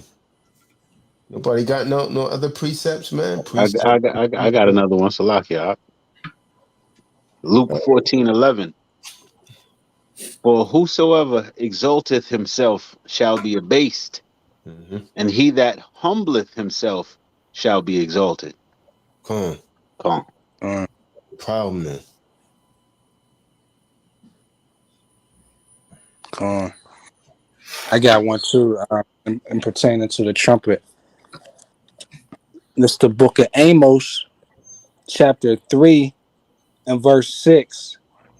Shall a trumpet be blown in the city, and the people not be afraid? Shall there be evil in the city, and Yahweh have not done it? Surely Yahweh will do nothing, but he revealeth his secret unto his servants, the prophets. Come.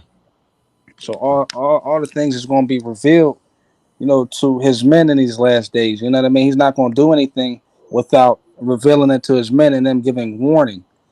So we giving you warning, and just imagine if the nation just start blowing their trumpets how they were supposed to, as commanded as an ordinance. Everyone will be scared. You know what I'm saying? They're gonna hear that trumpet, see who's doing it, be like, oh, that's the so-called Negro man blowing the trumpets. What's going on now? You know what I mean? They gonna be scared of that. They ain't scared of no drug dealers or none of. They scared of the Israelites waking up to who they truly are and serving the Most High in truth and sincerity. That's what scares them. You're correct. They actually love the drug dealers because that's money to them. You know what I mean? Right.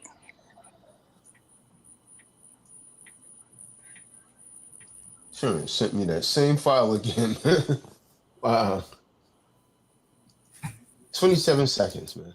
Yeah, let me go ahead and get into it. And the video blanked out.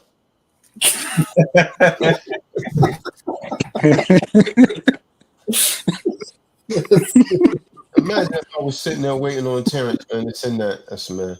The spirit moved me. So go ahead and upload this, man. Go ahead and bounce that out. It took an hour just for me to bounce the file out. The file was so large. Oh,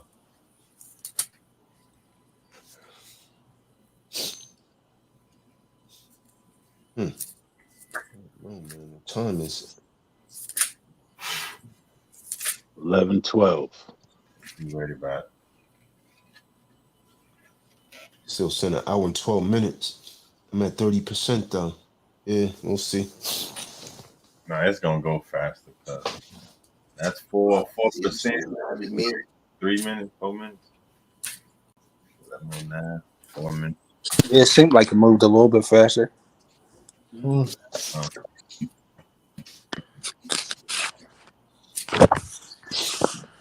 Hey, it's not big. You guys can see the link. I mean, if you click on the link, you can see like the thumbnail I put there. But me and Kadar and Benaya on it, man. Take out those third parties, man.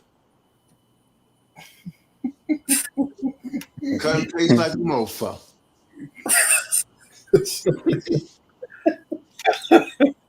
Marty said, come on, man. Why every time you do a video, man, what's going on? Who's T-Dot Recordings? Is it you? Benaya and Kadar, y'all should be on it also. Marty Marcy, he forced his way on these videos, huh? So I don't know what's going on, man. He told us we could have it. And Marty said, man, Marty told me to read that book, by Barry Gordy. I went and bought the book. I haven't read it yet. To Be Loved. Yeah, he told me he read that book when he was in the hospital. He read the whole book, and that's a pretty thick book, man. To Be Loved. He said the music industry. He said, "Come on, man. Yeah, I know you know how to take care of yourself with contract law, but I need you to read this book because this music industry is very dirty, and I see how a lot of people trying to latch on now. This was just supposed to be you, Kadar, but Naya. Where's all these other people coming from? That's jumping on your videos and all this. Marty was talking that talk, huh?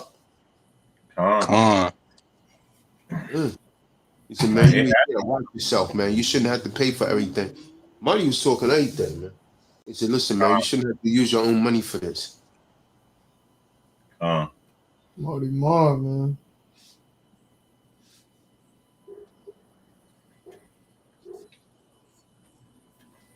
He said, I got you, man. Hold you down. This joint still saying an hour and 10 minutes. It'll take that long. It's probably gonna jump down now. Who's that trying to come in the room, man? Black Judas and our chaos. Yusef Rahim. Yusef Rahim, man. We talked on the phone. You said you was gonna send a donation. I never saw the donation, man. I don't appreciate that, man. I'm a man of my word, and I appreciate my other brothers be man of their words, man. It's just how I am, man. I don't know what other thing to do than to be real, man. If something coming out of your mouth, you're supposed to let that out right and exact. I'm gonna say that and leave that in the air. Stefan is my witness, man. He was on the phone. He heard you saying that, man. The word is supposed to be your bond, and your bond, your life. You're supposed to be willing to give your life before your word fell.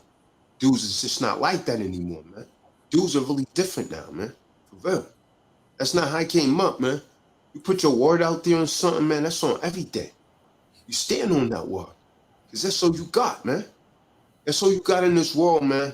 See, a lot of people didn't understand what that dude Scarface said in the movie, right? He said, all I got is my balls and my words. That's something trivial, right? What he was saying is that his balls is what gives him a life to let his life live on through his children, right? And his word. So if your word is no good, man, you're nothing. You know what I'm talking about? Your word is your credibility, man. People gonna base you on your word, man. Especially in the streets, man. Like, well, what's this guy about? How's his word? They say word is bond, but your word is not bond, man. Your bond is your life, man. So when we say something, man, you're supposed to live that out, man, for real. Say that, man. You're supposed to live that out.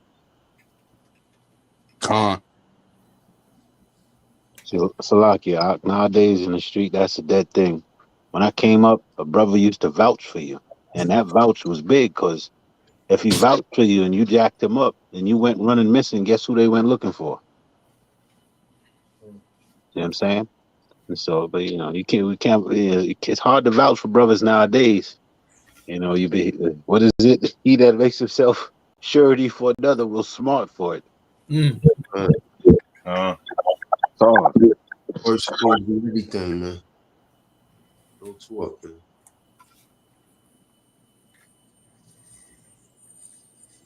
That's why I don't say something if I know I can't do it because people gonna judge me. You know what I mean? Words not good. He said you was gonna do so and so. But at least if you're gonna give your word and you see yourself falling short, at least man up and listen. I said at this time I'm behind. It'll be here this time. Don't just disappear. You see what I'm saying? And the other thing, man, that the Most High talks about folly, man. I could do that. He loves to cut other people, but when it's his turn, man, He don't want to hear that, man. He filled with a lot of folly, man. Scriptures tells us about folly. Well, You gotta be able to take that correction and admit when you're wrong. That's the only way you're gonna grow. You defend the BS, you're gonna stay full of it. Come on. When you're always looking good, you start looking bad. When you're able to look bad, that's when you look good. Come. So I always say, even in situations when you don't know what to do, the best thing you can do is just be real.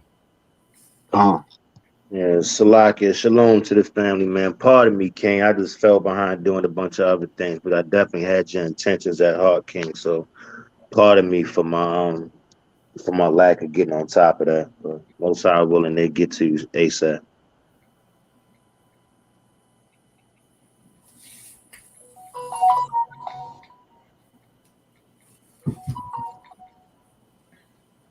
text messages coming from Apocalypse. Joe Moore. We about 50% now. Nah, man. Dr. King was a dreamer also, man. He died a dreamer. 38% up. I think it'll be done by 11:45. An hour and 3 minutes, man. That only leaves like 25 minutes, Benaiah. I'm praying that you're right, man. You know, sometimes when it gets to like a halfway point, it'll speed up. Yeah. And granted, you know, my sons be upstairs on the damn games, man. That's probably slowing it down.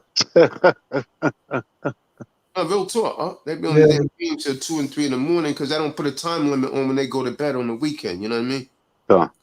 Yeah, I just let him stay up all night on the game. I go in there like 3 in the morning. He hasn't slept. Yeah. Depending on how,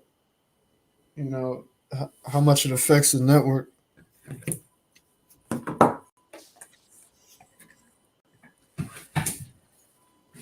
Hour and 1 minute.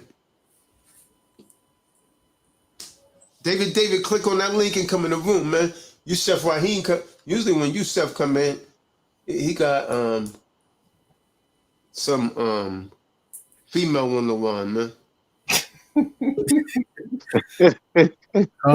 Who you got this time, Yusef? Kiki, do you love me?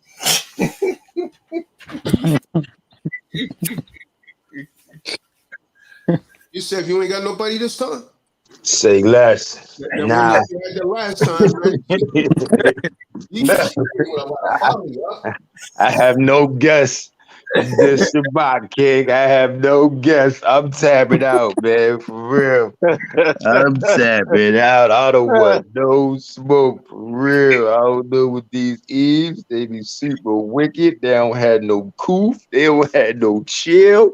They tell me one thing. They be up to the races when they get on the platform with me and my brothers. Like, what is that? She came hard, She came hard. Oh, so you gonna you just took it out of my head, brother. Damn. She had me. You answer my question?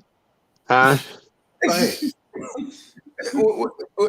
you said we spent like 15, 20 minutes on her for her question. Man,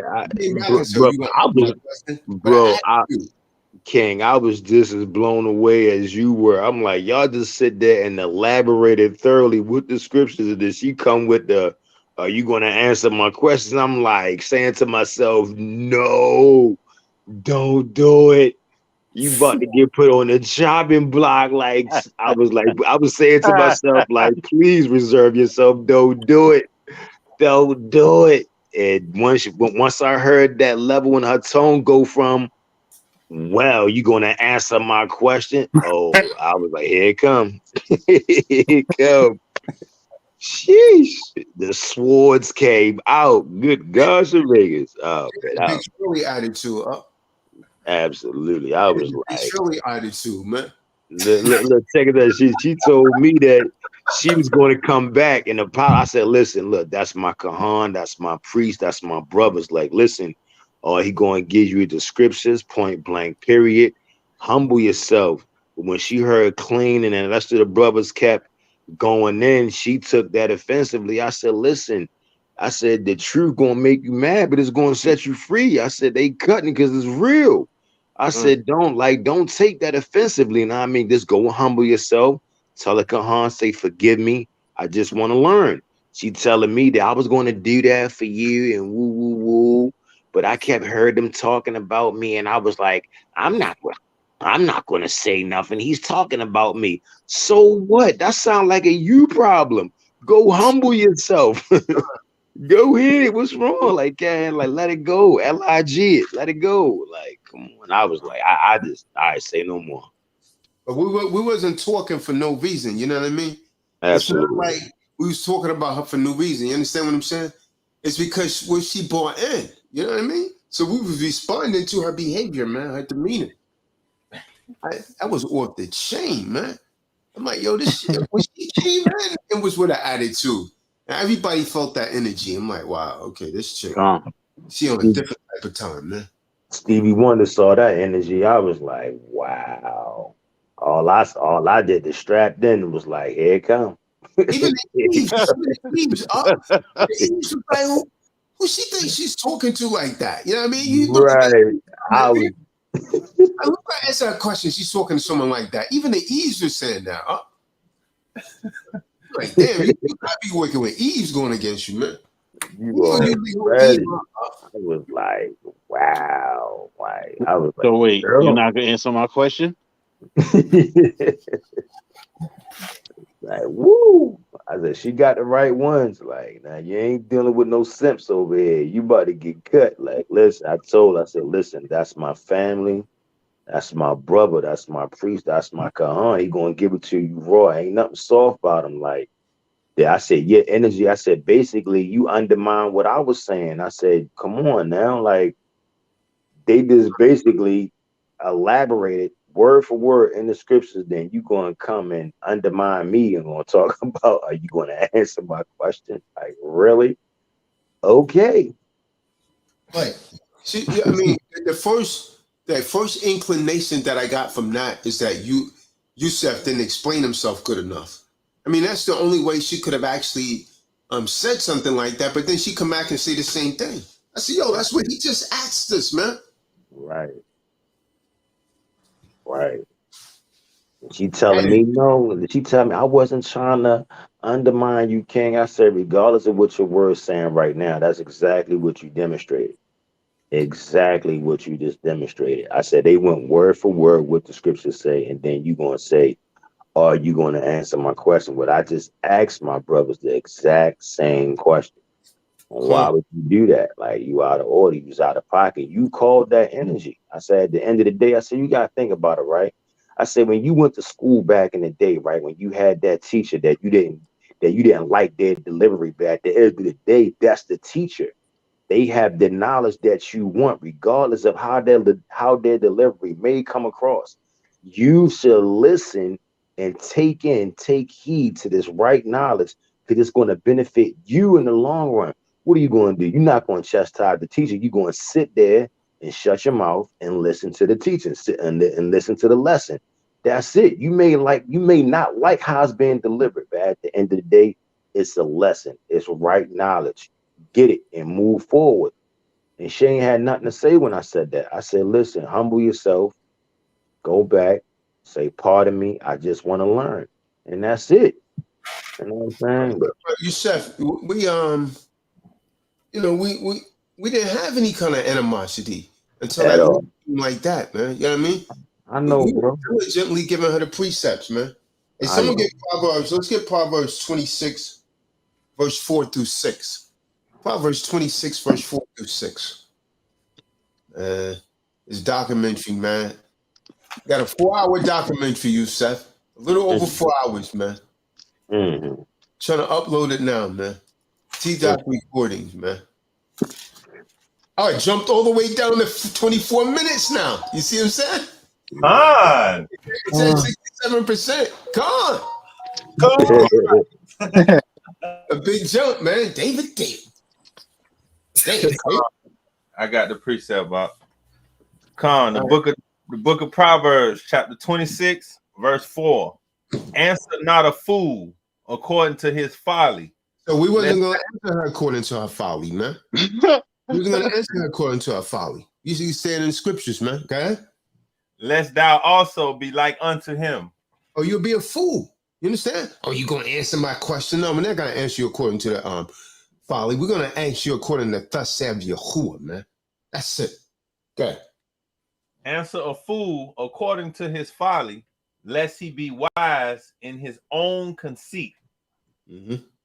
He that sendeth a message by the hand of a fool cutteth off the feet and drinketh damage. So if you send a message by the hand of a fool, it's like you cutting off your own foot, man. You cutting off your own foot, man. Because that message is not going to get by because you sent it by a fool. That message is going to be all jacked up when you get there.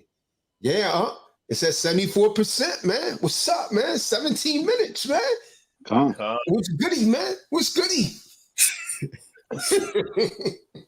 Yeah, I had to get past 50%. Man. T-Dot recordings, man. It's studio time, California. We got footage in California and Atlanta. You know what I mean?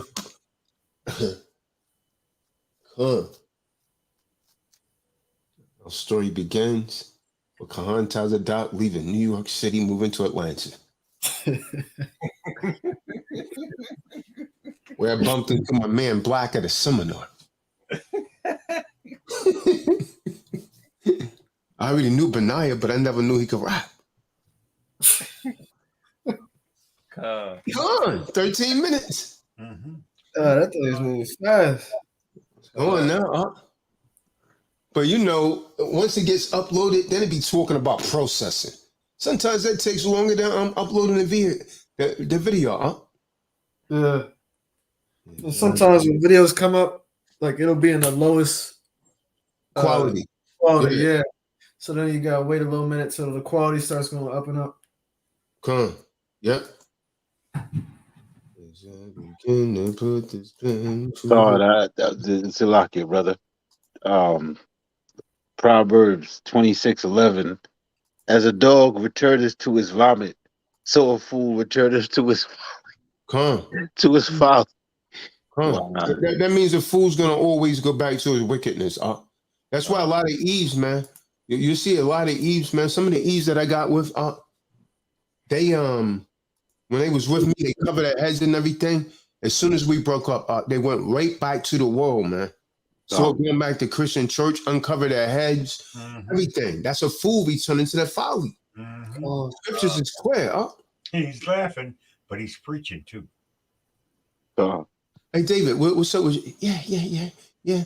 No. You want to share a room? No. Oh, you're an Israelite? Yeah. Do you burping fart all night? If he's getting ready to download a 4-hour documentary, bet I'll watch it every 4 hours. Hey, David, your phone's not on. We keep getting the disconnected signal. Yep, because since I started following the Deprogram Enlightener on YouTube, I started doing the math. And I'm thinking I'm paying $1,200 a month for this cell phone. Are you serious? Yeah. Who in the hell has that kind of phone anymore, man? I don't know. Hell, man. I don't know, because all I want to do is call somebody and do my videos. Man, you better get a month-to-month phone that's only going to charge you $35, $40, man, for unlimited. See, that's where I started. No one pays that kind of bill anymore, Dave. Well, that's where I started. I started off like that. I started off like that. Back to the 90s, man. And then they call you, and then they make you go, anyway, they're convincing. So let me tell you something about the deceiver. You young people, since, we're talking about the Bible, and that's mostly where you're going to hear about the deceiver, because you're not going to hear about the deceiver in this world. So here's what you do. Mm-hmm. The first thing you got to do is you have to join a team. You, um, okay, so you're doing good on your own and stuff, but you have to join your team. Here's what the Kahan said in one of his videos. 2 minutes left. 2 minutes left. Okay. By the way, this video is going to be on the deprogramming. What's that guy's name, David? Oh yeah. Deprogramming lightning. Deprogramming lightning channel. All right. So listen, new people. This man is telling you the truth. And is that 100%? Okay. Okay. Go ahead, David. Okay. So anyway, I went way off. But anyway, the Ruach HaKodesh will help me. So I want to give praise and honor due to the Most High's name, Yahweh, Shah, Yahushua, and all those things. So listen, it's just a different language. I talk English, and I don't do that well. Now I'm trying to learn how to talk Hebrew. Now, let me tell you something, young people. David, I have a new book. I have a new book. You should order that. It's only $13. I heard it. I heard you. I heard you earlier today. Teach you the Hebrew terms. I'll get it.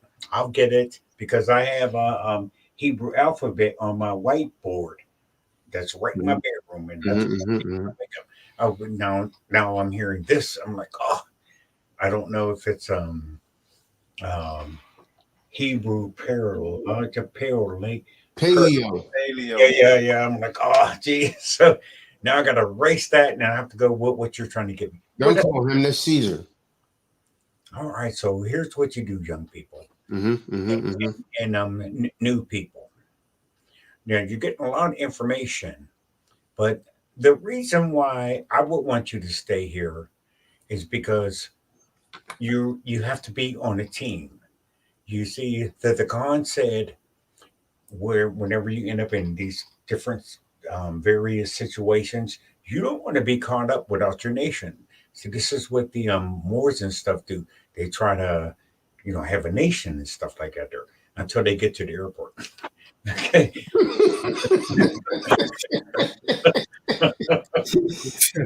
We said you gotta make the airport. Get to the airport and show them that ID. You're not going to catch that flight. Okay. So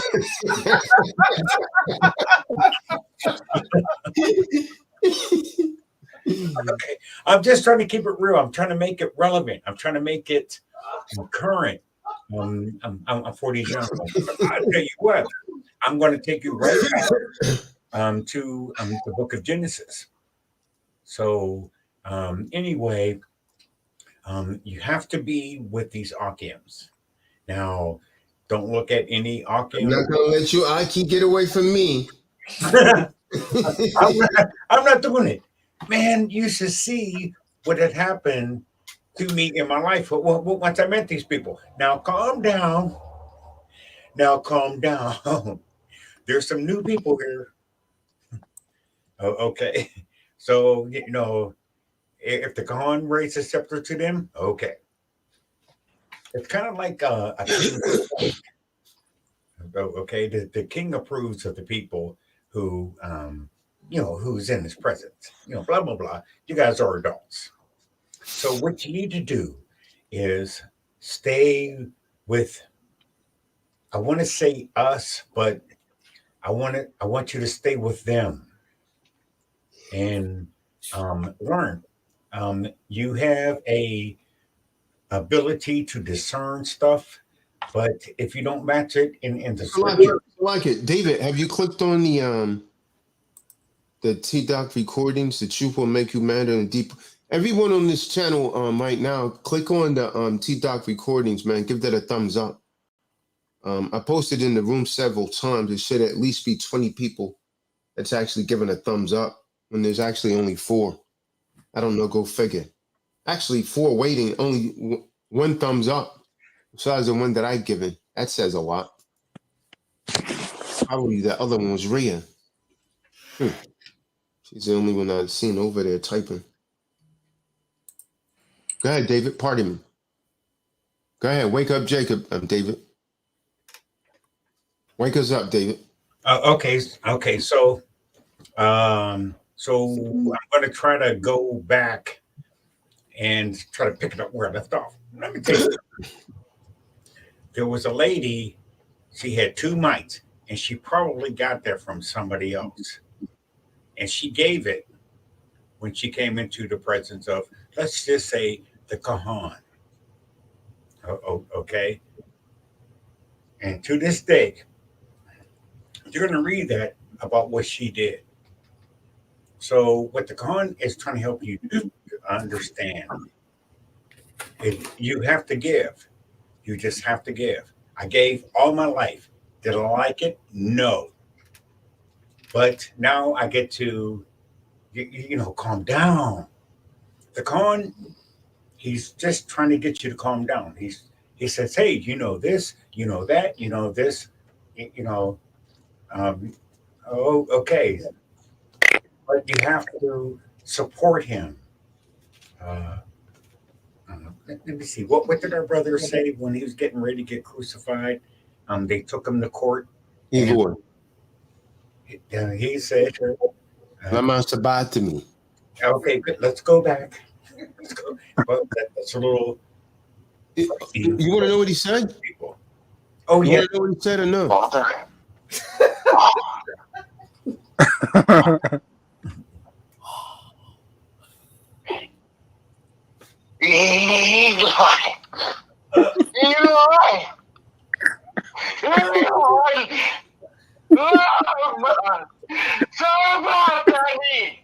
See what I'm saying? See what I'm saying? That's what he said. That's what he said, David. You see what I'm saying? Yeah. So you have to understand, you're going to be touched by his pain. Okay, see, now if you want to get, I'm saying, if you want to receive salvation, that's going to hurt. That's going to leave a mark. You're just not going to receive salvation and just keep walking and keep talking. David, just so you know, I took an excerpt from one of the videos that I had of you, and I put you in the documentary. Oh, yeah. I've been listening to you since 2017 every day. So I'm just trying to help the new people and the young ones. See, this is not easy. What the Kahan is doing, I'll tell you something. He already told you before. By him preaching this gospel, you know, it's not going to go well for him. But he keeps doing it. So these brothers that are here are trying to help you because clearly you're not helping them and you're not donating and you're not giving. Now calm down. Mm-hmm. Mm-hmm. Calm down. Mm-hmm. You can give two mites. And that lady gave two mites, and 2,000 years later, people are talking about what that person gave. So you have to understand, as long as you keep it, um, let's look at the story of Moses. When Moses was trying to lead the people out, he had to go in there and get them out. And what he said was, how am I going to do that? And the Most High told him, what do you have in your hand? Well, he said, I only have a staff. He said, okay, I'll use that. So you have to understand, the Most High is just looking for you to give him something that's in your hand. If it's money, if it's your last dollar, whatever, let it go. Come and be with these Akims because they don't want anything from you. Nothing. They don't want anything from you. Let me tell you. let me tell you. I'll spend $800 to go and hear what he says and only give him $135 this weekend. Are you kidding me? He's not making any money here. Okay, so that's kind of dramatic, but you have to give him some money because he just keeps giving and giving and giving and giving, And yeah, he's blessed. He's elevated and stuff like that. Now let me tell you something. When you go from where you are to where the Most High is trying to take you, now calm down, calm down. It's going to be a little bit different, same circumstance, but then you'll be over it. Then you can control it. This is what he means by the deprogram and lightener channel. Everything he does, everything he says, is trying to help you. These people are here to help you. Yeah, and that's it. So now you have to help them. You the way you can help them is with your fiat or with your little couple dollars or your little cash apps or whatever you have to do. Make sure at least that the Khan get some money so he can come to your city. Where's he getting ready to go next? And um, and help. So let me tell you something. Here's what the Bible says, so you get me. Oh man, this thing's set for 24 hours. I gotta go and rechange this, man. I'm thinking it's actually set for tomorrow. Let me go and change it. I just called that. Okay, all right. So after this word goes out, I'm going to release that. That I'm hindering the Kahan in the name of Yeshua. Now, for you young people, this is where you have to go. If you don't understand why you don't get this, why you don't get that, but you're called to do something, blah blah blah. You guys are adults. You need to stay here and just learn that what you feel and what you are called to do. Here's where you get your validation. And then the Khan, he has other channels and he shows you what to do with that validation. That video is still not What's public. Okay. It's still checking it. what's the point of being validated and that's that and okay, you won. But the Khan, he'll pull you through. This is what he does. I don't know where he gets the strength from. Well, I know who gave him the strength, but he just keeps going. He's like relentless and he's unchanging. This is what you want, kind of thing. I don't know what you want, but I just want you So to. you're right, Benaiah. The visibility is still affected, man, because they're still checking the damn thing. For we're still checking your visibility and monetization may be restricted. Come back before your video is published on August the 19th. Oh, Yeah, wow. I'm not. See, that's another level because your channel is monetized, so I don't know how that works, but I never even knew they did that. Yeah. That's how the deceiver works. Let me tell you something about the deceiver, young people and new people. So if it goes live, it's probably going to be very cloudy and not clear because they still checking it. Mm-hmm.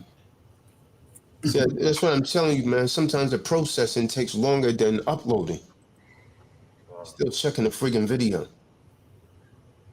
I just changed it to like 11:55. I don't know that they'll be done then, but yeah, go ahead, David. Pardon me. Okay, so you'll never know what the deceiver looks like, and I can prove it. The Bible says we have entertained angels unaware. So if you don't know what an angel looks like, you probably aren't going to know what the deceiver looks like. Now you can stop me where I'm lying. I'll wait. All right. So this is what you want to do. You have to be on a team. You just can't afford to be out there on your own anymore.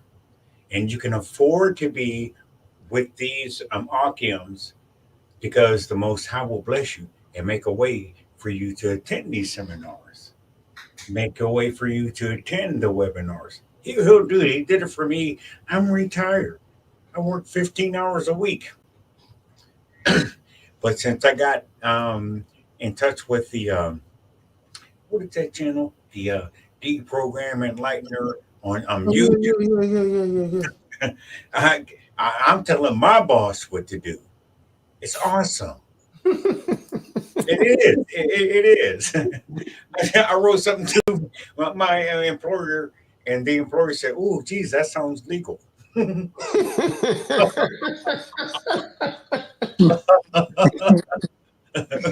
Same employer that I worked with for 5 years for $8 and something an hour.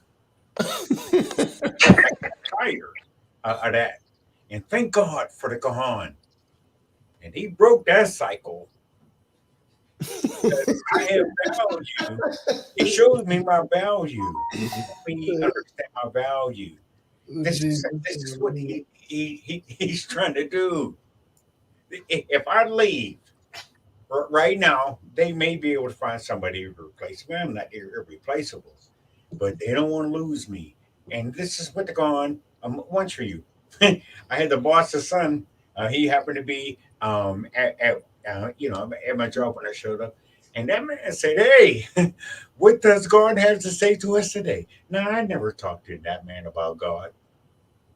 See, you have to understand. If you get on a team, what the Most High will do. So you have to understand. When Paul got knocked off his high horse, I'm sorry, it wasn't Paul. It was Saul got knocked off his high horse. Okay, you guys are adults to read scriptures. You're not going to make it. You're not going to make it pleasantly if you don't read the scriptures. You just have to read them, and it's amazing what they'll do. Okay, well, if you're reading the scriptures, how come you keep doing that? Hey, the scriptures is in my heart. Whatever happens to me, hey, the Most High got it. Now calm down. Now calm down. Calm down. I ain't trying to validate anything. The Most High will do that. So now here's what you do. Get on the front line in a football game. I don't play football. You are a wonder. Mm-hmm. We are fearfully and wonderfully made. You are a wonder. Okay. So, all right. Now, calm down. I know that sounds a little bit creepy. You got that from the scriptures. Come on, all time, months and months. I was thinking this. Okay, so I understand that sounds a little bit creepy, but here's the thing: we were created for a purpose. Let me tell you something. Hey, David, you mind if I interject? David. Oh, well, it depends. If you want to ask me a question, Calm down. David. So go on. Calm down. Calm down. Yeah, David, I just want to ask IQ a couple of questions. Tazadaq, just ask some questions and whatnot. You can get it back, David. Just first and foremost, shout out to Most High Y'all one time for Big Agma Shia. Shout out to the whole 12. What up, 12? And I see and to the converse, I see y'all. And to get credit due, I see Joe Moore. He always in the background. He been here for a long time. So, Joe Moore, I'm watching you. But yeah, overall though, I keep talking. I want to say two questions. All right, so my first question is, how long have you been editing the documentary?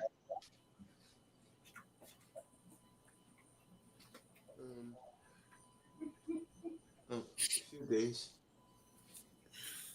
Oh, okay.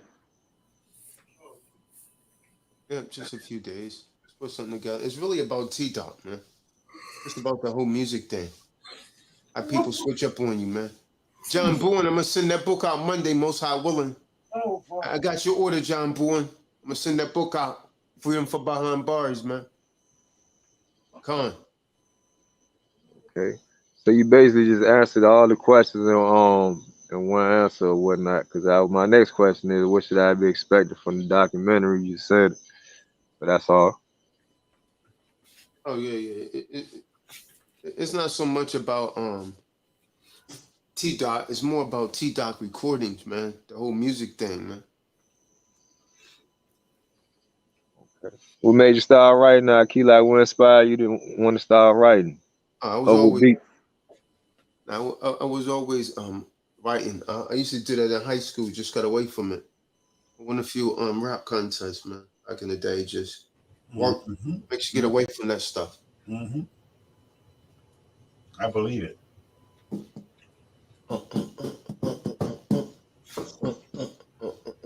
He's doing so much better now. Okay, so anyway, just let me complete my thought. Wake up, Jacob, the 25th, man. The 25th. Memorial blowing of the trumpets. And Oh, what yeah. you see what I'm saying? When I send him the link, man, he don't show up. He say, nah, Tazadaq, I call you, man. You ain't answer. It's clean like linen, man.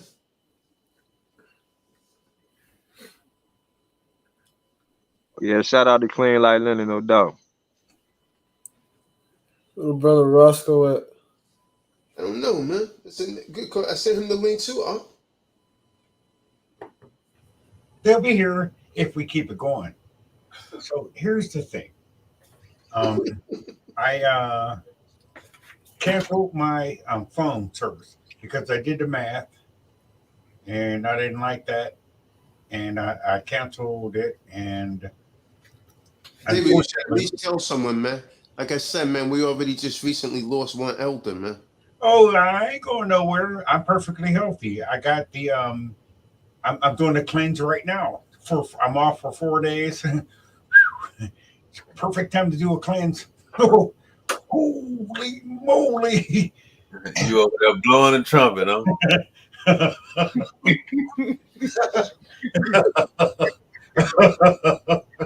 So, I'm rocking with y'all. All right. So anyway, new people, young people, please don't leave. And I ain't begging. That's the order. Good when it's coming from a king. And I raised myself. Every day was a shot caller now. Yeah, well, it's not my message, and I can't even explain it. It's just coming through me. So here's what we're going to do. Everyone who is here under the sound of my voice is approved by the Most High to speak into my life and wreak havoc. Basically, David and I approve this message.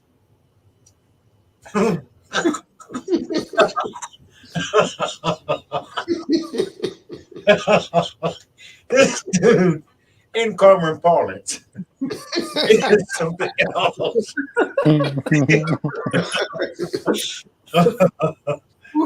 Okay, so anyway, so just to let you know, I can complete a thought. All right, so here's what you do, young people. Yeah. No. Don't leave here. Do not leave here. You're called here, and what's going to happen to you next? Man, that video, they still checking the video, man. All right, come on. I already told you I'm going to pray, and we're going to release that for you. But just let me talk.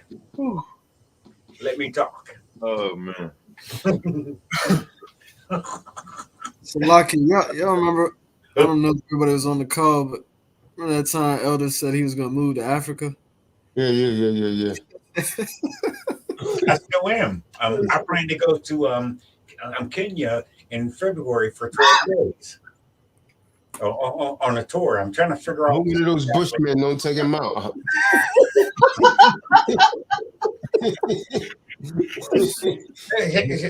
Calm down. Calm down. See, y'all thinking from America's perspective. Yeah, but all right. From the Most High is trying to use. Well, they hungry over there, David. We're in a recession. They hungry, boy. Whatever. But let me tell you something. I will go to a land You look that like the food. Most High is going to show me. Mm-hmm. Okay, so y'all go in here and say if you want. This land is drying up. This land got droughts. This land got curses. This land's got pesticides or viruses and stuff like that. There now, this land where we are right now. Now I done had the coronavirus twice. Now the Most High brought me out of that affliction. I'm getting up out of here. Don't do it, David.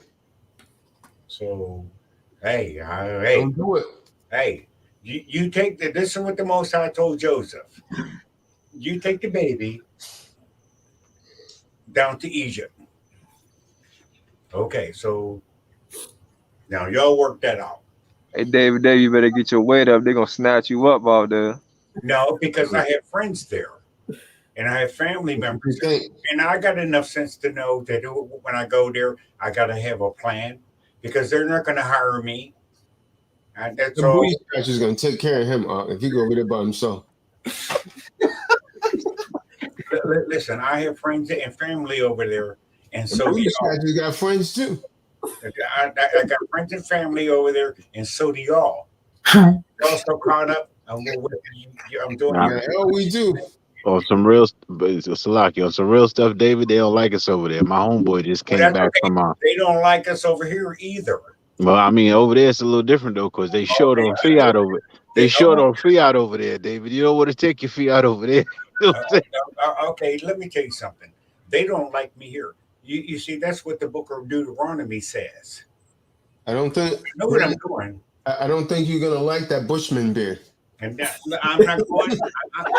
Listen, I'm trying to follow. I heard they piss in a bottle and give it to you, David. Selling his beard. They do that, man. Do you want some beer? But Listen, new people. They're laughing, but they're preaching at the same time. Now, let me tell you something. I'm getting up out of here because the Quran already told us that this is Egypt right here. So apparently, where I'm going is not Egypt. Now you can stop me where I'm at.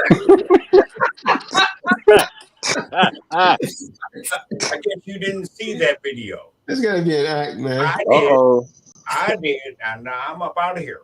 Now the Quran already showed me the Mississippi River is the same thing as the Nile. So I pay attention. Here it is. And the video's about to start, man. We gotta go to the other side now. Come on. Deprogram the channel, man. I'll post the link in the room one more time, man. Deprogram the lightning channel, man. Everybody shoot over to that side, man. There's a link, T.Doc Recordings, man. Gonna end this right here. Go to the Deprogramming Lightning channel now. Let's get Isaiah 27 and 13.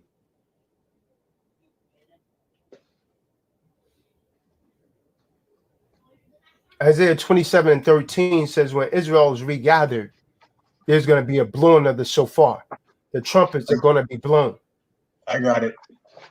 Okay. Isaiah 27, verse 13. And it shall come to pass in that day that the great trumpet shall be blown, and they shall come which were dead to perish in the land of Assyria, and the outcasts in the land of Egypt, and shall worship Yahweh in the holy mount of Jerusalem. At Jerusalem. Continue. That's it. No, it's good right there. It's good right there. So as you see, the shofar is going to be blown, man, when Hamashiach returns, man. When Yahweh Shah returns, the shofar is going to be blown, man.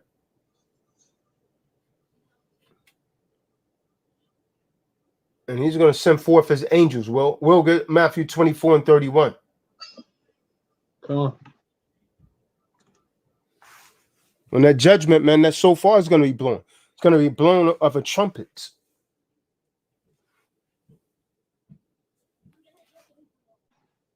Book of Teruah, Matthew chapter 24, verse 31. And he will send his Malachium with a great sound of a trumpet. And they will gather together his chosen ones from the four winds, from one end of the Shemayim to the other. Mm-hmm. Come.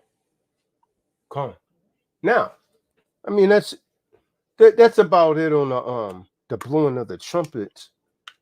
Now let's talk about Lot's wife. What about Lot's wife? What about these bad women of the Bible that we still see in this modern time? Eve, we got to talk, man. Boy, we got to talk, man. Let's get the book of Genesis. Either one of you, man. Let's go to Genesis, the 19th chapter, and we're going to talk about Lot's wife. Lot's wife. And she was so unimportant again, they never even mention her name. They never mention her name. She's just called Lot's wife. Let's start with the book of Luke, Yashabim 17 and 28. Luke 17 and 28. She hit you something, man. Now, this is the problem we got with you, Eve. You don't like to take directions. You don't like to listen. Don't look back like Lot's wife. See, the thing is, when your husband tells you to do something, that's supposed to be it. But who's this? Catherine C. Put 1 John 4 and 1 in the room. We're going to give you a chance to come in the room, Catherine, see if you speak up. Right after this. So, first thing I want to establish, man, your husband, all of you women, all of you married women under the sounds of my voice, your husband is like what you call God unto you. Your husband is like God unto you. And if you're not him like that, then you're not truly worshiping the Most High. Let's start with Ephesians 5 and 22 through 24. Let's see what the Bible says about the husband, wife. Oh, I know you don't like this part. Yeah, I know. He said, damn, Tazadaq, you got to go there again. You damn right. I got to go here again, man. You know I will. You know I will. Book of Ephesians, chapter 5, verse 22. Damn, he going there again? Wives, submit yourselves unto your own husbands as unto Yahweh. Okay, stop. Well, David, I see you on the call, man. You're not saying anything. And you don't like these talks, David, when we start talking about the women. But we're going to build you up, David. Now, David, can you please explain that precept? Read that for him again, Yashabin. David, explain exactly what this means, man. And don't play around with it, David. All right. Read that precept for him again. All right. Yashabin. Book of Ephesians, chapter 5, verse 22. Wives, submit yourselves unto your own husbands as unto Yahweh. So explain that, David. All right. Well, since Yahweh is a God of order, if he can get you to appreciate order in, let's say, your family nucleus, then when you come out of your family nucleus, then you can understand his order. You know, because it says that the man shall be the head of the wife, but Yahweh shall be the head of the David. man. Hold on, David. So if you can't get it on this level, Yashabam, we're going to read that again. And David, we want you to address what Yashabim is reading. Read it again, Yashabim. Book of Ephesians, chapter 5, verse 22. Wives, submit yourselves unto your own husbands as unto Yahweh. Stop. I thought. Okay, David. We want you to explain that part right there. Well, the very next verse. That part right there, David. All right. Well, the very next verse explains it. Verse 23. We want you to explain what was read. That verse explains itself. The next verse doesn't explain that verse, David. That verse right there. Let me help you out, David. Okay. The Most High just gave a directive. Yes. That is not explained by the next verse. The next verse is explaining something else. That is a directive. Read it again, Yashabin. Wives, submit yourselves unto your own husbands as unto Yahweh. I got a question, Will. Do you see anything in about if you want to submit to your husband's will? No. Do you see anything in their will about, well, maybe you should submit to your husband? That is a directive. The Most High is giving the woman, the wife, a directive. Understand that, David. Very good. You're trying to tap dance, David. You're trying to take it to the next precept. Go ahead, Yashabin. Now let's see what he got next. Verse 23. For the husband is the head of the wife. Okay, whoa. Now he's even emphasizing it more. Now the next verse is telling him why the woman is supposed to submit. Because what, Yashabin? The husband is the head of the wife. Well, hold on. How you like that, Catherine C? What are you going to do with that, Catherine C? The husband is the head of the wife, Catherine C. What you going to do with that? How you going to deal with that? Read. Even as the Mashiach is the head of the church. Now, you know how Mashiach rules his church, David. The church is to do everything Hamashiach say if they want to make it. Very good. But they're saying like the church has to submit to Hamashiach to make it. That wife got to submit to her husband to make it. Ain't no, hey man, we equal.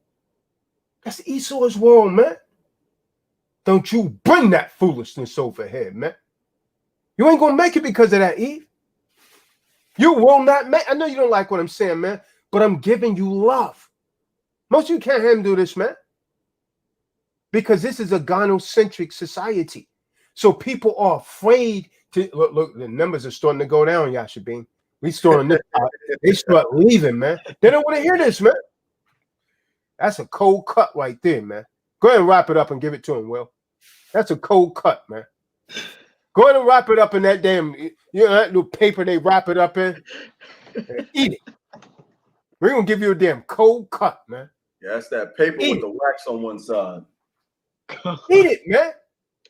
Because over here, I'm going to tell you, E, over here, a hero ain't nothing but a sandwich. And that's a cold cut, man. A hero is nothing but a damn sandwich. That's a cold cut, too, man. A hero. If you're in Jersey, you can have a damn hoagie. If you're out there where Will is, have a damn sub. No more Blimpie, so you gotta get a damn Subway. But it's still a cold cut. It's cutting you right now. That's why they leave in the room, man. Go ahead, read. And he, meaning Mashiach, is the savior of the body. Come on. Verse 24. Therefore, as a church is subject unto Mashiach, so let the wives be to their own husbands in everything. So let Catherine C. be submissive to her husband in everything. In everything. I'll do this, I'll do that, but I'm not going to do that. Oh, Tazadaq, you're going to talk about the Feast of Unleavened, talking about the blowing of the trumpets, but right now I got to go. I can't listen to this. This is male chauvinism. Look at now. I knew we had a feminist. The Most High always put it on my spirit, man, to call these people out. Look what Catherine put in the room. Ephesians 5:25.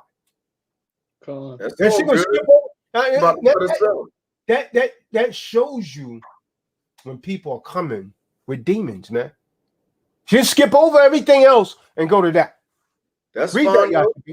That's fine. That's fine because she about to cut she cut herself. She don't even know what love is. And that's why she put that. Verse 25.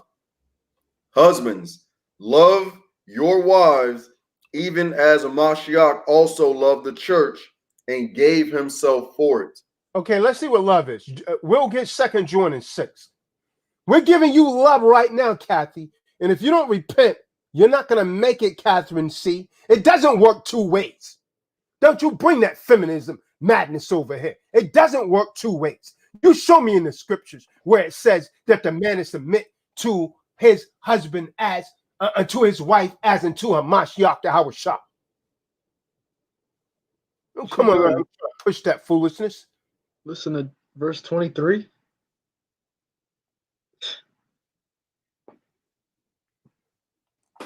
I knew she was coming with demons, man. Don't bring that feminism around here. This is not Esau. You're dealing with real men of the Most High, man.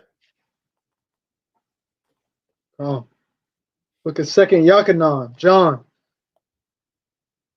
chapter 1, verse 6.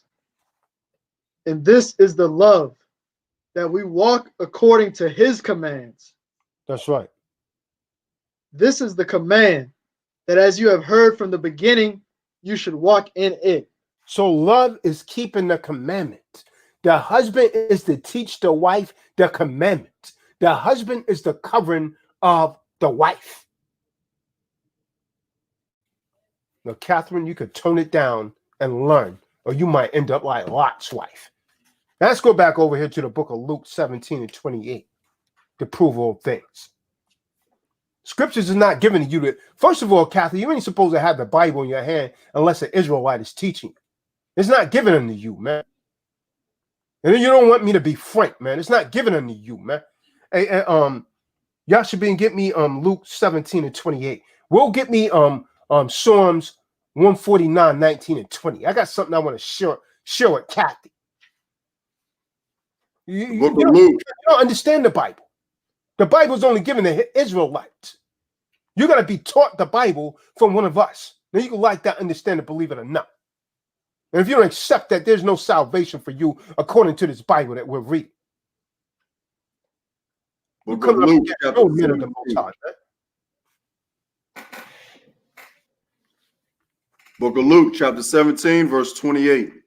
Likewise, also as it was in the days of Lot, they did eat, they drank, they bought, they sold, they planted, they builded. Okay, and this is what's going to happen, man, during the day of judgment. Admit you something, Kathy. You're getting very close to Lot's wife. You're getting very close to Lot's wife because you're defiant, because you got real kahans of the Most High and is trying to teach you. And that's the only way you can make it anyways, man. You got to be edified by one of us. Read what you got, Will. No, stop right there. Read what you got, Will. To Psalms 119, verse 20. Psalms 149, 19 and 20. 149, 19 and 20. So like Psalms 147, 19 and 20. Come. Declaring his word to Yahweh. No, I need it from the King James, man. That's already reading wrong from the beginning. It should read, he showed his word unto Jacob. I get it. Psalms 147, King James Version, verse 19 and 20. He showeth his word unto Jacob. Okay, stop. So first of all, Kathy, the word was never given to Esau. The word was only given to Yasha-Allah, not the whole world. He showeth his words unto Jacob. Jacob name was changed to Israel after he wrestled with an angel and prevailed. He became the progenitor of the 12 tribes of the nation of Israel. You know. He showeth his word unto Jacob, his statutes and his judgments unto Israel. He only showed it to Israel, not the whole world. Only Israel. You know. Verse 20. He have not done so with any nation. So he's not dealing with you, Kathy. The only way you can make it in is to be taught by Israelites. He's not dealt so with any nation. This is why you're misquoting the scriptures right here. Why Yashabin? Read. And as for his judgments, they have not known them. Reverend Jim Baker haven't known these, Kathy. Reverend Billy Graham hasn't known these, Kathy. It's only given to Israel, the children of the Most High. You haven't known these judgments, man. So you need to be edified. If you want to make it, if you're smart, you will humble yourself and learn. Otherwise, you're not going to make it in this kingdom, man. Now, let's go back to the book of Luke, man. Now, Lot's wife wasn't ready even when she was warned. Just like Kathy and a lot of you Eves, man. You're being warned, man, constantly by men of the Most High, and you still don't want to listen, man. Just like Lot's wife. Lot's wife was warned, man, by angels and by her husband. She was quiet. See, she was a quiet demon. She got turned into a damn pillar of salt, man. Why? Rebellion. She went against what the Most High said, man. What the Most High said through his angel. He gave her one simple directive. Don't look back. He's giving you a simple directive, Kathy. Obey your husband. Ain't no damn it works both ways. You can miss me with that. That's not in the Bible. That's Esau's teaching. We ain't going with that garbage. We're not going to let you put that poison over here either. Let's go Luke 7:29, Yashabi. Book of Luke, chapter 17, verse 29. But the same day that Lot went out of Sodom, it rained fire and brimstone from heaven and destroyed them all. Con. And that's what's going to happen to you, Kathy. You better humble yourself, man. Don't you know you can't make it without an Israelite teaching you? I don't give a damn what Billy Graham has taught you. Reverend Oral Roberts and all of these people out here. Joel Osteen. The Most High never gave the scripture to them, man. They don't understand this Bible. It's not their book. They have to be taught. So Lot's wife, all were destroyed, man, except for Lot and his two daughters. As you're going to soon see, Kathy, Lot's wife, she wasn't counted amongst the survivors. Why? She had a rebellious spirit just like you. She didn't want to listen. Let me hit you something, man. When he and his uncle went their separate ways, Lot chose the best land for himself. Lot looked up. Let's get it. Genesis 13 and 10. Let's get it, Will. Genesis 13, verse 10. Come on. Look at Lot, Genesis. this land is my land. Come on. In Genesis chapter 13, verse 10. And Lot lifted up his eyes and beheld all the plain of Jordan, that it was well with watered everywhere. See that? Before the supreme Allahim destroyed Sodom and Gomorrah. Come on. So like it. Go ahead. Before the supreme Allahim destroyed Sodom and Gomorrah, even as the garden of Yahweh, like the land of Mitzrayim, Egypt, Come. as thou comest unto Zor. Come. Get the 12th verse. Read the verse 12 and 13. Abram dwelled in the land of Canaan. Genesis, what we're reading is Genesis 13, verse 12 and 13. To those that's following along. We're reading Bereshit, Genesis 13, 12 through 13. Go ahead, read. Abram dwelled in the land of Canaan, and Lot dwelled in the cities of the plain. See that? And pitched his tent towards Sodom. Mm-hmm.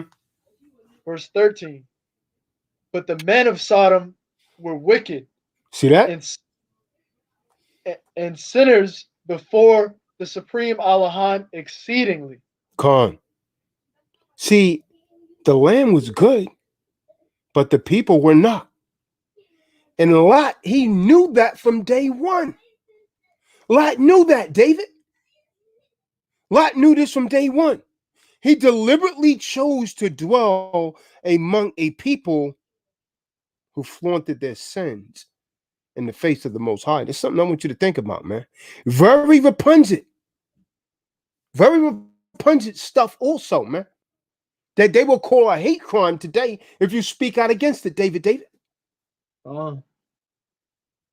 See, the word Sodom, like the name Jezebel, has come into our modern language as a noun of ill repute.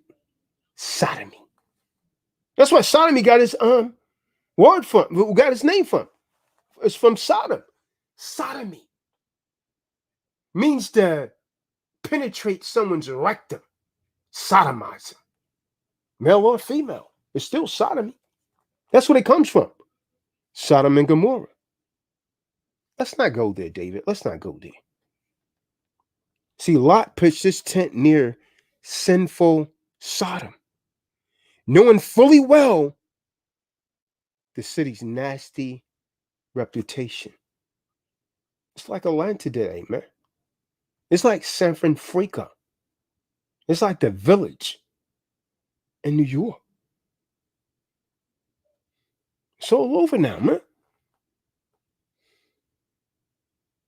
Sodom was also a place of opportunity and easy riches. There's a lot of you want to, I'm going to New York, man. I got 100 guns, 100 clips, going to New York, New York. Yeah, you want to go to New York to get famous, huh? Yo, I'm coming to New York, Tazadaq. Where you at? I'll meet you in New York. Yeah, come on to Sodom, man. You want to die? You better remember Lot's wife, and you better not look back. What you better be doing is getting the hell out of New York and don't look back. That's what you should be doing. That's what you should be doing. But Sodom, like New York and California, was a place of opportunity and easy riches. And that's what drew Lot closer and closer until he'd actually built himself a fine residence within the city walls, dearly immersing himself in his adopted urban home, like New York City. I mean, New York City. Lot was doing that same thing. Let me give you a gentle reminder, all of you that have this same stuff in mind. The disaster's right around the corner. Disaster is right around the corner. Lot's famous uncle Abraham tried to avert that disaster by pleading with Yahweh to reconsider his plan to destroy Sodom and Gomorrah.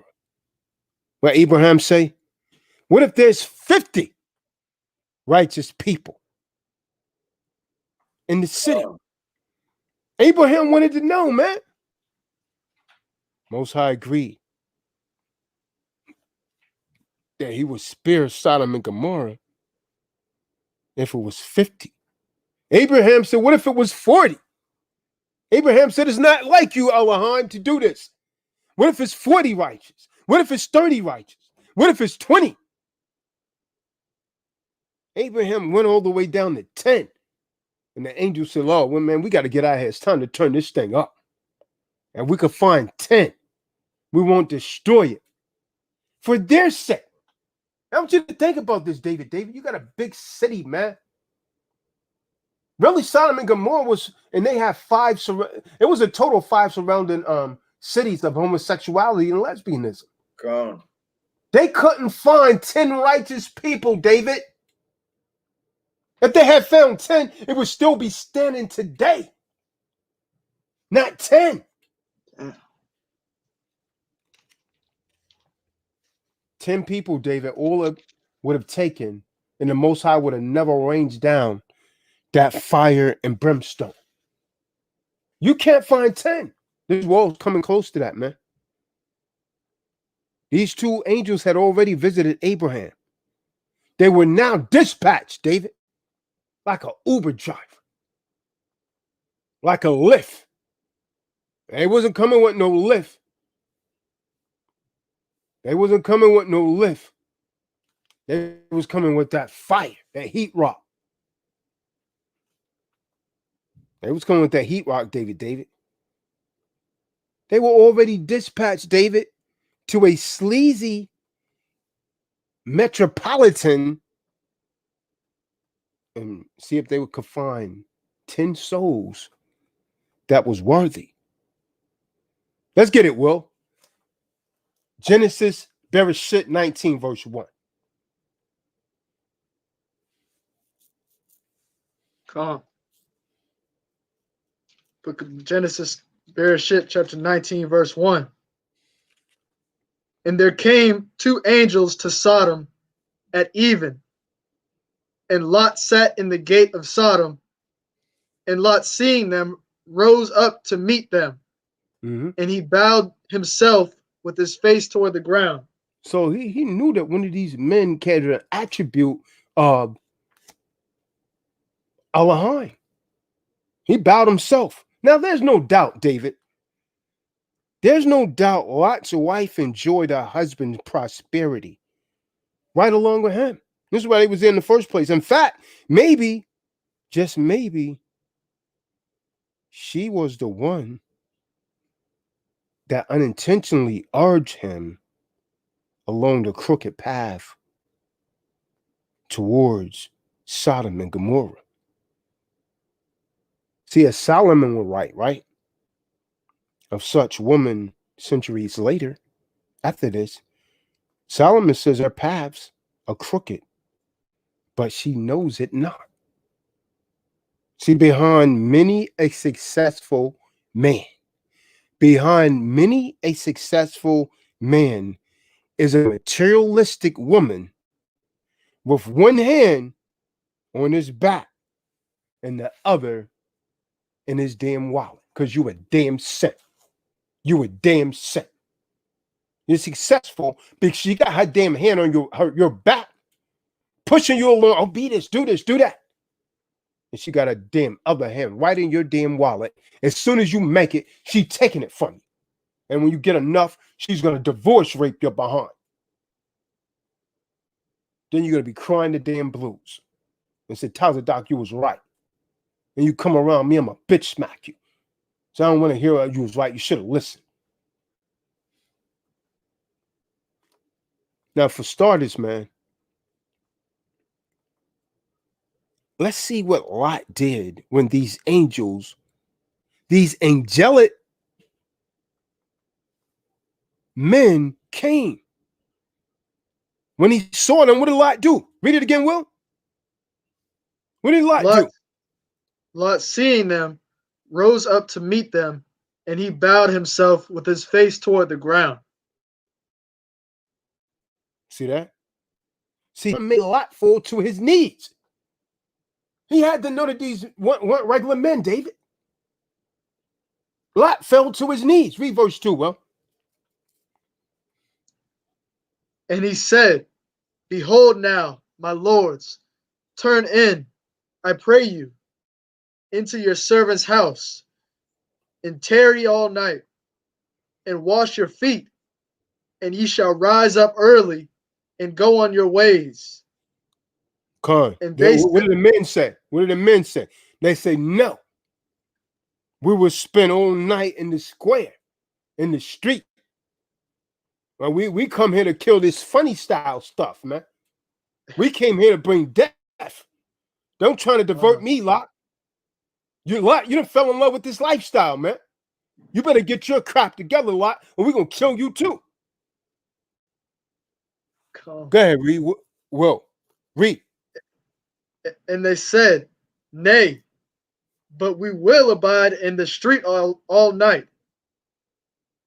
Verse 3. Square. Yeah, the square. The square, right? Sleep in a public, right? In a wicked town. What the hell are these men? Angels or fools? You want to sleep out here around these men that's going to try and rape you? Lot must have thought so. No, you can't sleep out here in the street, man. You don't know where you at, man. You in San Francisco. You in San Francisco, the village in Atlanta. The hell's wrong with you, man? You can't sleep out in the street. You and all of these combined, man.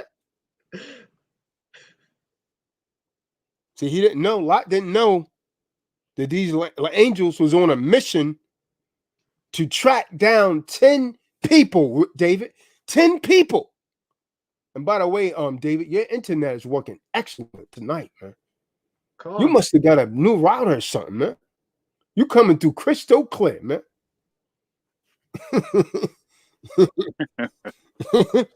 Yeah, man. You on your phone, David? Come on, that's better. So these men was on a mission to track down 10 people who was worth saving. And for them, safety wasn't an issue because they was angels of the Most High. Go ahead and read verse 3, Will. Come on. And he pressed upon them greatly, and they turned in unto him and entered into his house. So Lot, he was a persuasive man, skilled in using words and get it his own way. And guess who did the cooking? Now, I got a question for you, Yashabi. Why didn't Lot's wife cook? A damn worldly woman. She's a worldly woman. This is why the Most High turned their damn ass into a damn pillar of salt. And that's Eve, man. That's Kathy. That's Catherine C. right there. Don't want to listen, man. Don't want to listen. I got a question for you, Catherine. Why didn't Lot's wife cook? Let's find out who cooked. Let's see who was cooking, Will. Read verse 4, Will. Finish reading verse 3. Come. And he made them a feast. Who? He. What the hell's wrong with his wife, man? How come she ain't cooking? Why Lot out there cooking? Come on, man. Why is Lot cooking? Why is this woman not cooking? She didn't want to mess up her nails, Kahan. She was out there partying. This is what I'm telling you, man. Because you don't hear anything from this woman, right? She's not being rebellious. And this is what I warn you about quiet demons. See, she's not saying anything. The only thing she did was disobey. She's a quiet demon. You see what I'm saying? She's a quiet demon. She's not arguing. It's a lot that's doing all the questioning and all of that. She's just in the background. But she's ready to disobey. She already had that spirit of the snake on her, man. Nakash. She's a quiet demon, man. Oh. There's no son of Lot wife's cooking here, Will. You read it. And he made them a feast. Read. And did bake unleavened bread, and they did eat. Lot baked this, man. What the heck's wrong with his damn wife? See, this feminism stuff's been going on for a while, man. She turned a Lot into a damn straight saint. See? This was not the welcome wagon, man.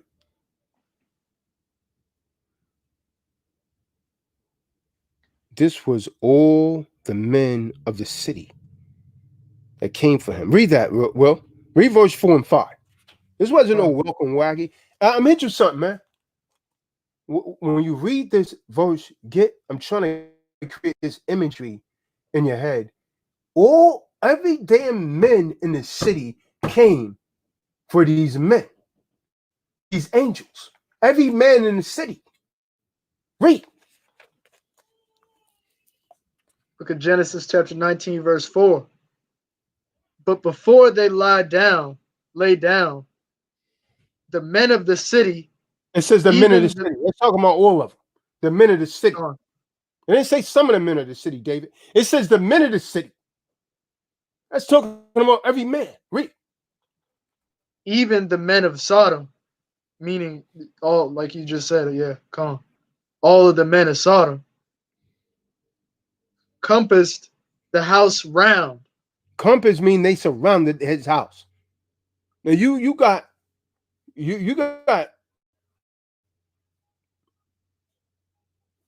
send them out to us, Lot.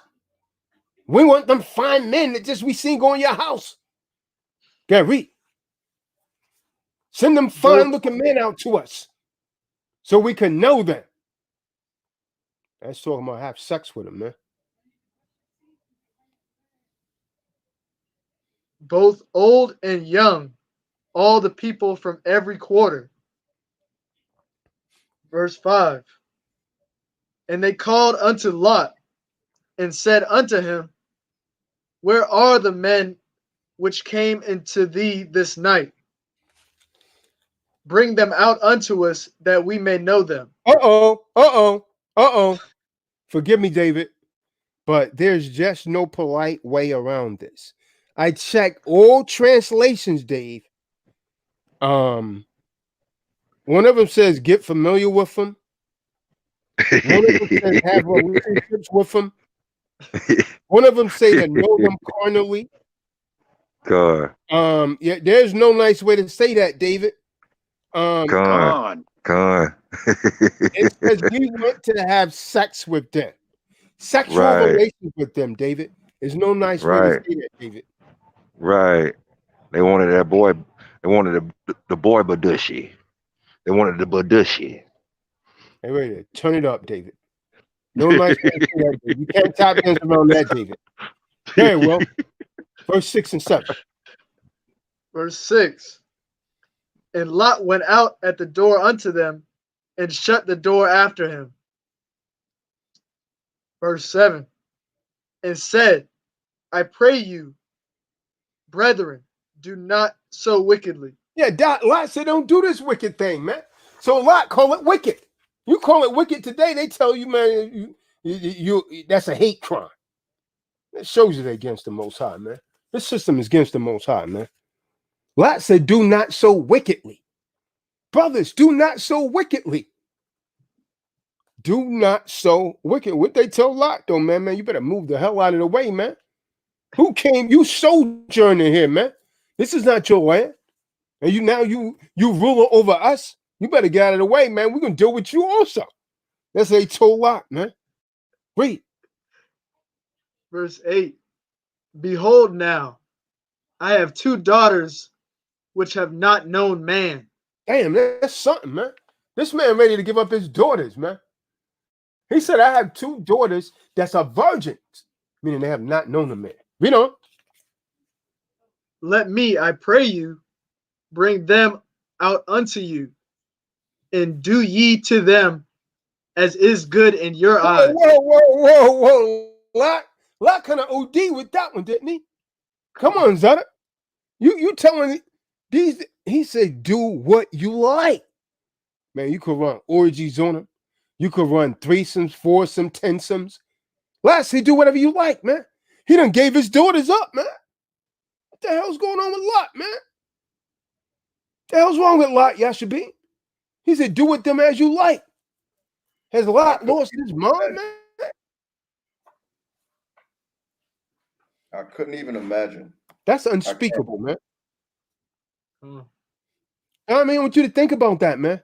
You got every man in town, David, and you telling them to do whatever you like with your 2 daughters? You got every man in the town, man.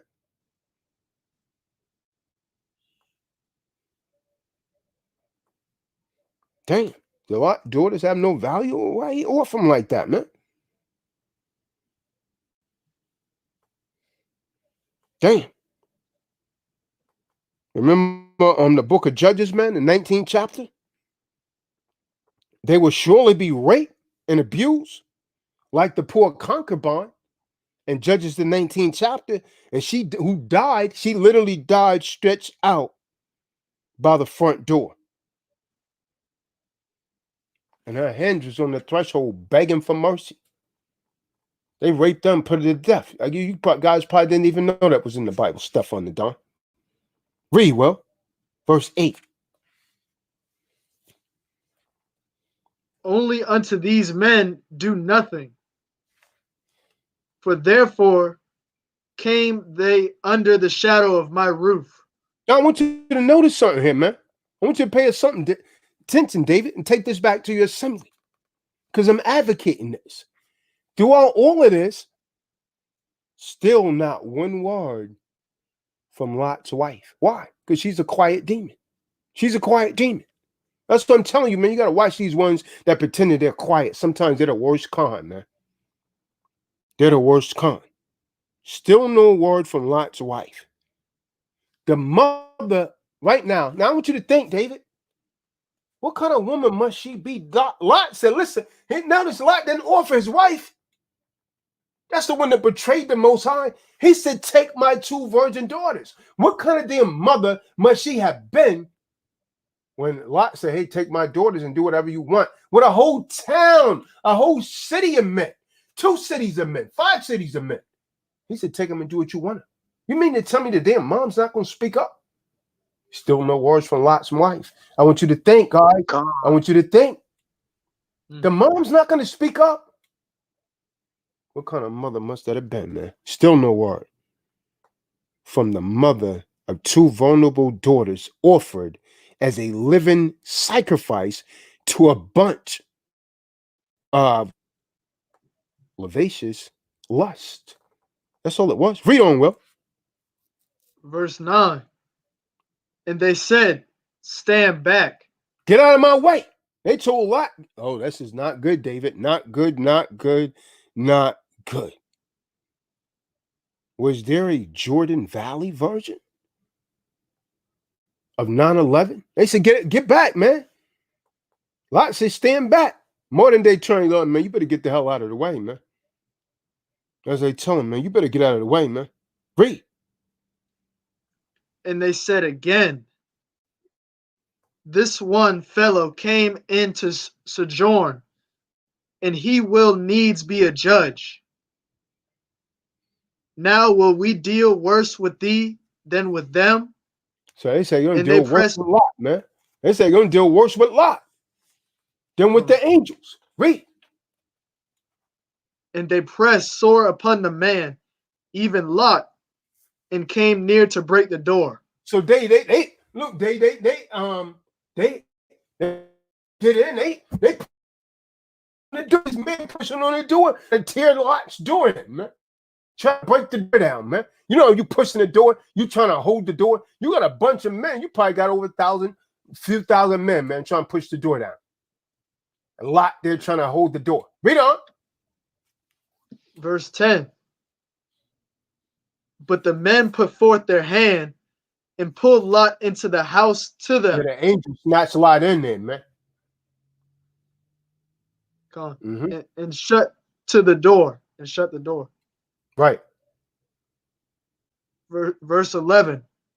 And they smote the men that were at the door of the house with blindness. Okay, stop. They smoked them with blindness.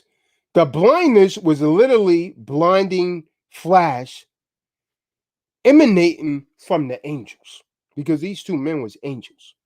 So for a nanosecond, the 2 men abandoned their human disguise and they rendered the men of Sodom temporarily blind with their dazzling brightness as angels.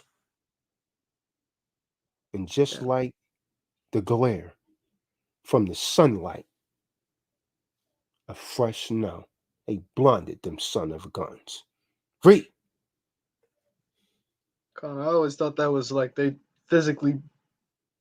got blinded like everybody around. It was light. So that they wearied themselves to find the door. Verse 12. So they couldn't find the door. Read. Come. And the men said unto Lot, hast thou here any besides son-in-law, and thy sons, and thy daughters, and whatsoever thou hast in the city, bring them out of this place. Okay, stop. It sounds like these angels are ready to destroy this place, David. Remember, our magical number was 10. They're looking for 10 righteous people, David. Don't look like they're going to find it. Not from how they talking to Lot. They said, listen, man, you got any more people around here, man? Besides your son-in-law, your wife, and your daughters? Because we're about to burn this bitch down, man. We're about to burn this down. Hello. It's time to go, man. See ya, and I wouldn't want to be. You better head for the hills, Lot. Lot's still trying to bargain, man. The angel's telling his punk behind to run to the hills. Lot's talking about, hey, yo, man, that's too far. Can I go to Zoar? What the hell's wrong with you, Lot? Maybe that's why what happened in Zoar happened. Because you didn't want to listen, man. And run to the mountains. Read, Will. For we will destroy this place, because the cry of them is waxing great before the face of the Supreme Allahan. That tells you right there they couldn't find 10. Because if they could find 10, they would have never destroyed it. Remember, our magical number was 10 souls. And since every man in Sodom and Gomorrah had gathered outside to have his way with these visitors, the angels needed not to search any further. They knew that there wasn't 10 righteous men there, man. They were sodomites. Read on. And the Supreme Allahan has sent us to destroy it. Verse 14.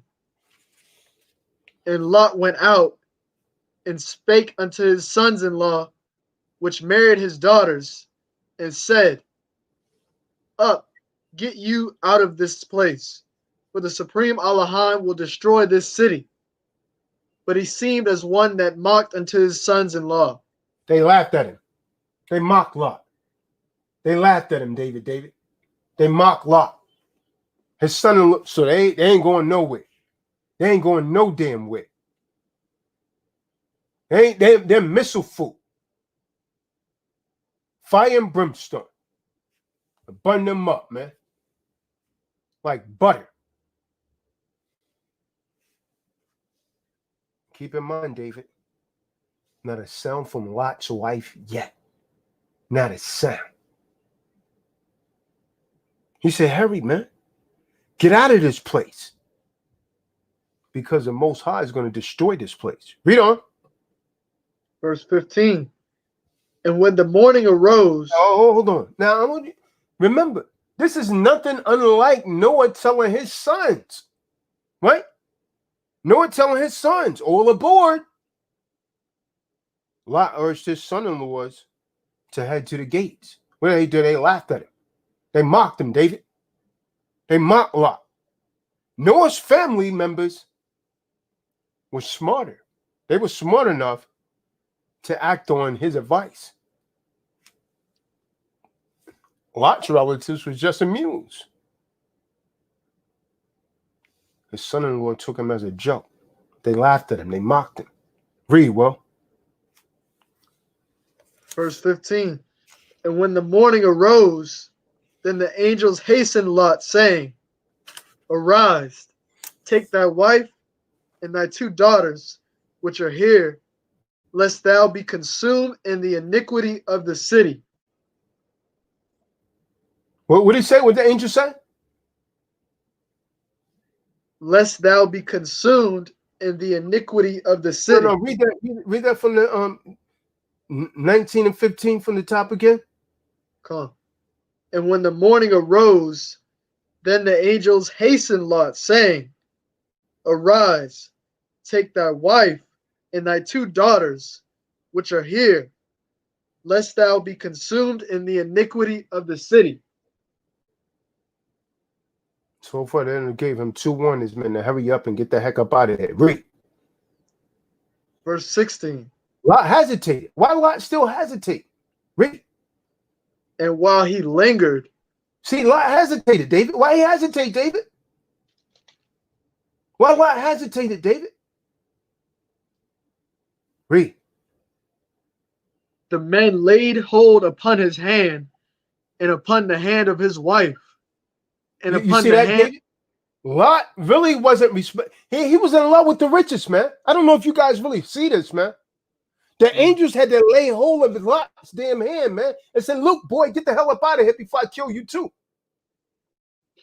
This is what they saying, man. They had to grab him by the hand. Lot hesitated. He's lingering. He was in love with them riches, man. Like most of you, man. You're in love with this worldly stuff, man.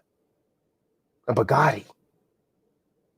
You in love with this? Well, my house? No, I can't. Tazadaq, I can't, man. Oh man, my Gucci shoes, Tazadaq. No, man, I don't give a damn. They had on blackface, man. I gotta save these Gucci shoes, man. But hold on, brother. Hamashiach's here. He's destroying stuff. But Taz, I need the Gucci shoes, man. Don't look back like Lot's wife, man. Come on, man. Lot barely made it. You see that, David? The angels had to grab him by the hand, man. People probably never even paid attention to the detail in this, man.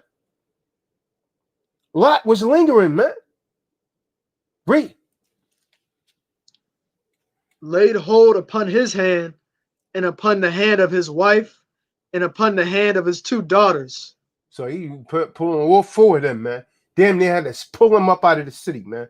All 4 of them were having a hard time, David, deciding what to haul across the desert. Wife going back for a damn Lee nails, for a damn extensions. You understand what I'm saying? She going back for material things. Her daughter's trying to decide what they're going to haul across the desert. Until these 2 angels grew weary of waiting. And then they grabbed their friggin' hands and the hands of his wife and his 2 daughters and led them safely outside of the city. Read. The supreme Allahan being merciful unto him, and they brought him forth and set him without the city. I mentioned you something. It was Eastern custom for in the East, women walk behind the man. That's customary. That's why his wife was behind him. Read. Verse 17. And it came to pass when they had brought them This is forth. important right here. Whoa. This is important right here. This is what I mean about Lot's wife being a nice demon. Up until now, she haven't said a damn thing. And this is what I'm telling you about these women that you think are quiet. You know what I'm talking about? And David, you got to watch out for it, man, because sometimes you be throwing up that Richard Stewart white flag, man, and trying to be Captain Save her and save everyone, man. I'm hit you something, man. Eve, you'll be a perfect target for Eve, man. Oh yeah. Yeah, I got a new class coming out called Simp 101 for the Simp, the Simpsons, man. And it should be mandatory, man. It's a prerequisite of being a true disciple of Christ. You got to take Simp 101 to stop being a simp, because we just can't have no simps over here, man. But you got to watch out for these nice demons, man, that are talk. Oh yeah, brother, I understand what you're saying, but what the scriptures is really saying is this. She'll talk real calm, but she's rebuking you, man. She's rebelling, but she's just doing it in a calm manner, like a nice demon, like Lot's wife. See, Lot's wife was very quiet. All the while, this damn wicked woman had a demon in her heart, man. She utterly disobeyed the angels of the Most High. Utterly disobeyed. She didn't say one word, she just disobeyed. And the Most High dealt with that thing, man. Lot asking a lot of questions, man. Damn, Lot, you getting on my nerves. But at least you listen. She didn't listen, man. She wanted to have it her way. Just like Catherine C. We got something for you, Catherine C. The Most High is going to deal with you. Go ahead, read, Will. One command he gave. Read. Verse 17. And it came to pass, when they had brought them forth abroad, that he said, escape for thy life.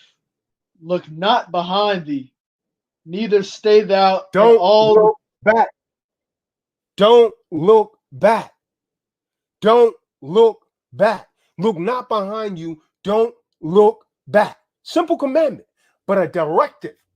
The same kind of directive the Most High gave the woman to obey her husband as Christ. The same type of directive that you take literal. Same damn type of directive that he gave Lot's wife. Simple. Don't look back. All right, I don't mean nothing. don't mean nothing to you. It is not for you to decide what's important to the Most High. He told you to obey your husband, and that is what you do. Or you're not going to make it, woman. Then you like that, understand it, believe it or not, man. If he tell you don't look back, you don't look back. I don't give a damn how bad you want to look back. You better close your damn eyes. Or you might be salty, like Lot's wife. You better remember what Lot's wife, Eve. That's what you better start remembering is Lot's wife. Read. Look not behind thee, neither stay thou in all the plain. Escape to the mountain, lest thou be consumed. See that? He gave her 3 things to do. Don't look back, don't stay in the plains, and escape to the mountains. He gave her 3 directives. Crystal clear. The second directive was don't stop in the plains. Don't stop in the plains. And a destination was offered and a warning to flee. But what about Lot? What's Lot saying? Let's go to verse 19. Lot's go to Genesis 19:19. Mr. Persuasive is still going on, David. Behold, now thy servant hath found grace in thy sight, and thou hast magnified thy mercy, which thou hast showed unto me in saving my life. Hold on. Is it me that's breaking up David, or is it just him? Because It's just you. He's fine. No, I've been hearing that consistently, man. He's fine. I heard every word. What about you, Yashabim? Is he coming? No, I thought you was talking about him just stuttering a little bit, but no, he's coming in pretty clear. Yeah, I hear some staggering, man. But yeah, all right, go ahead, man. Behold, now thy servant hath found grace in thy sight, and thou hast magnified thy mercy, which thou hast showed unto me in saving my life. And I cannot escape to the mountain. See that? Hold on. Lot's trying to tell the angels what he can't do, David. They told him to go to the damn mountains. Lot said, I can't go to the mountains. Well, hold on. What you talking about, Lot? An angel of the Most High just gave you a directive.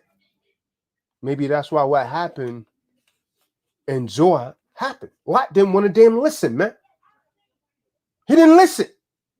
The man told you to go to the damn mountain, man. Go to the mountains. Stop questioning everything. These are angels of the Most High, man. Read. I can't fly to the mountain. Disaster will overrule me. Read. And I cannot escape to the mountain, lest some evil take me and I die. See that? Read verse 20. Now he's going to suggest the town, man. Lot, you should have taken your behind to the damn mountains, man. Maybe you would have never laid with your daughters. Read. Come on. Verse 20. Behold, now this city is near to flee unto, and it is a little one. Oh, let me escape thither. Is it not a little one? And my soul shall live. Yeah, and Khan, that's literally what Zoar means. It means little. It means little. Read. Verse 21. And he said unto him, See, I have accepted thee concerning this thing also. He said, Lot, I'm going to grant you your request. I'm going to grant you your request. Read. That I will not overthrow this city for the which thou hast spoken. Mm-hmm. Verse 22. Haste thee, escape thither, for I cannot do anything till thou become thither. He said, I can't destroy this place, man, until you get out of here, Lot. Read. Therefore, the name of the city was called Zoar. Zoar means little. It literally means little. Read. Verse 23. The sun was risen upon the earth when Lot entered into Zoar. Come on, they started at dawn and they walked until high noon. But it wasn't lunchtime, David. It was damn crunch time. It was crunch time. Read. Verse 24. Then the supreme Elohim rained upon Sodom and upon Gomorrah brimstone and fire from the supreme Elohim out of heaven.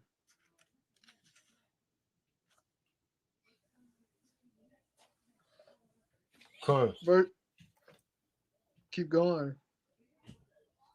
Verse 25. Speak for a minute, man. Hey, David, speak for a minute. I got to take care of something for a second here, man. I got some disruption. Okay. 26. I mean, 25. No, I mean, don't. I don't need you to read. I need you to speak on what we've been discussing. Oh yeah. I've read this story over and over again, and I don't remember all these being in it, because all these scriptures being in it, because what I did was I kind of made it a shorter story. So I don't remember it having 28, 29, 30 verses or something like that. And the Kahan brought a lot of stuff out of here. So, for example, I thought they left and went straight to the mountain. I had no idea, no memory that they ever stopped at another city. So I don't know if I just remembered the interesting parts or not, but I clearly had a different idea about this story than we're going over today. It's an eye opener, and I kind of like that part where he said that the mother didn't say anything. Now I never saw that one coming, and when you think about it, even though it wasn't a point that was made, the point was made that she didn't to defend her kids. You know what a mother will do for her kids? I mean, I haven't had to see them really go to bat for their kids, but I have an idea that a woman would die for her kids. Now, I'm learning now that these were a little older because they had husbands. So, unless they got married younger, it didn't say exactly how old they were. Maybe mothers and daughters, they have a very weird relationship when they reach a certain age. And the first time I ever heard a woman call their daughter or another woman a biatch was when a lady brought her daughter down to Section 8 Housing Authority to get an application for public housing. So the girl comes in first. I could see him coming off the elevator. It wasn't that far away, and I usually look, so I know what to prepare, or at least have an idea, because I handle paperwork. So anyway, the girl comes in. She was nice as pie, and I gave her her paperwork, and I told her where to go. And then the mother came up behind her, and she said, "That biatch." And I was like, okay, I've never heard that before. But I'd never actually looked at women that way before anyway. Our rap songs, young ones, when we grew up, we didn't call women by that name. And if they did, it was in clubs, probably past 2 o'clock in the morning. I had a job. I wasn't going to the clubs. Not unless it was Friday when I should have been home observing the Sabbath. Dave, I got a question for you. Yes, sir. If you've never heard that or ever referred to a woman or experienced a woman like that, what would you call a loud, boisterous, rebellious woman? Well, back when we were growing up, you probably had somebody in your family like that. Everybody's got one of those. And you're not going around calling your family members that. And I would just, think they had a problem. If it wasn't for the Kahan, I wouldn't understood what personality disorder was. Now I've known about the personality disorders because I learned it from the Kahan about 2.5 years ago. And once he taught me, I recognized it.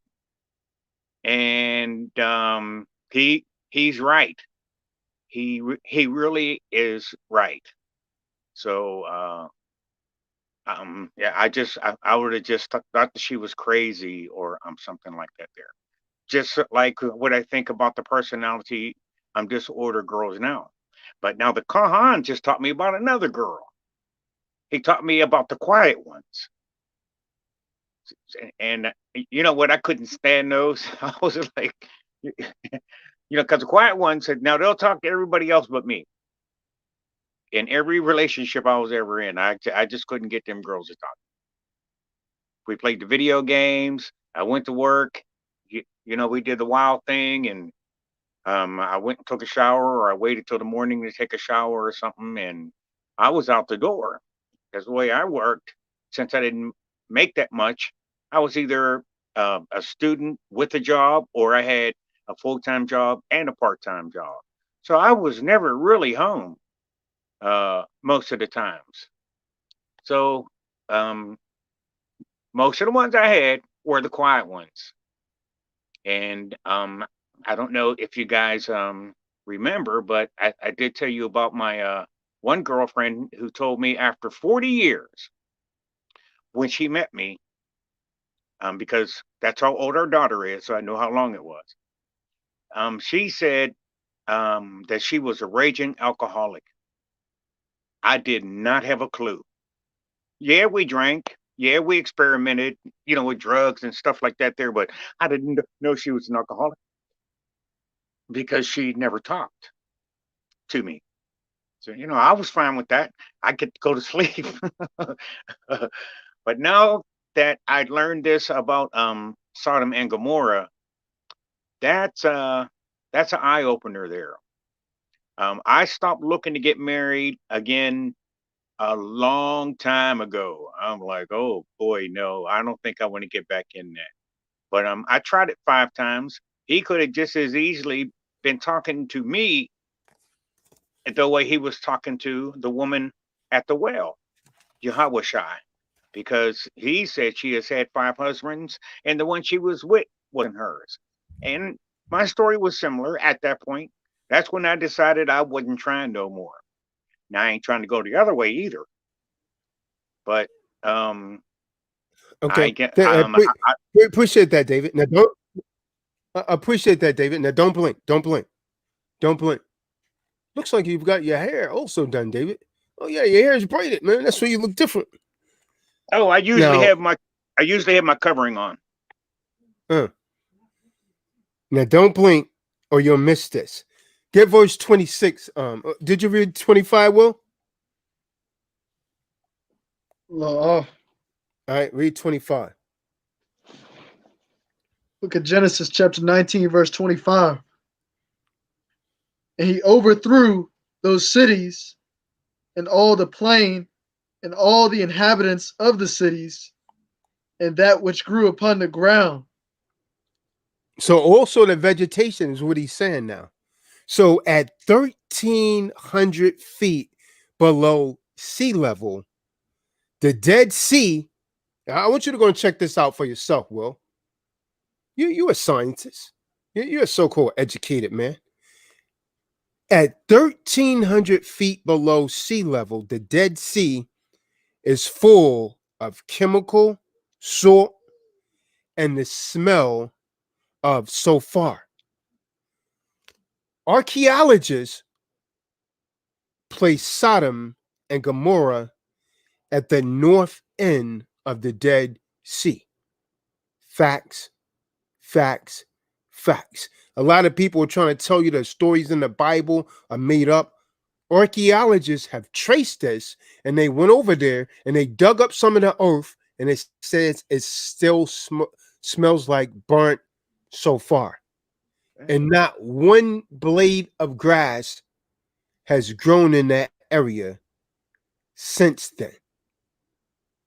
But don't blink, don't blink, or you'll miss this, right? I believe it. I actually went to the Dead Sea. What's that, David?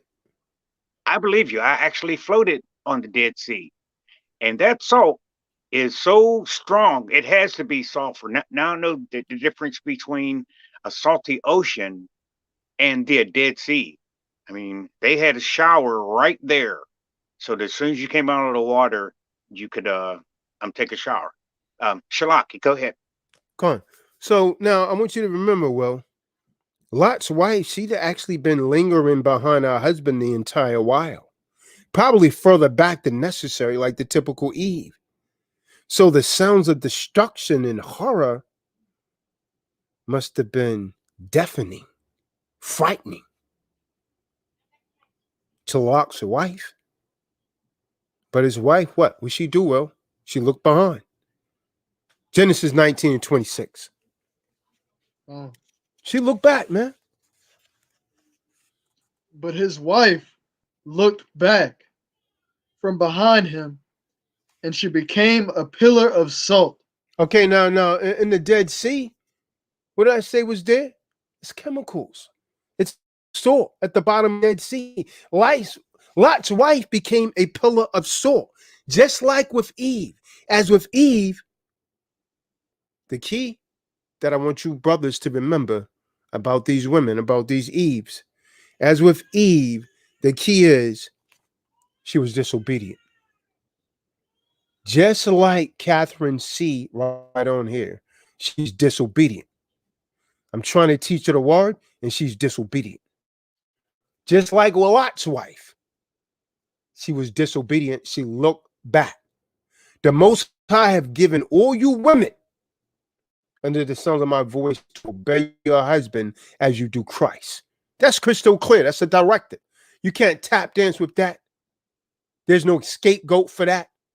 It's not no what works both ways like that demon trying to say. That's not written in the scriptures. That's of her spirit. And she's coming with demons. So just as with Eve, Lot's wife was disobedient. See, Miss Lot, she wasn't singled out for her punishment. She made one damn wrong move, disobeyed. One wrong move, she disobeyed, and she got it.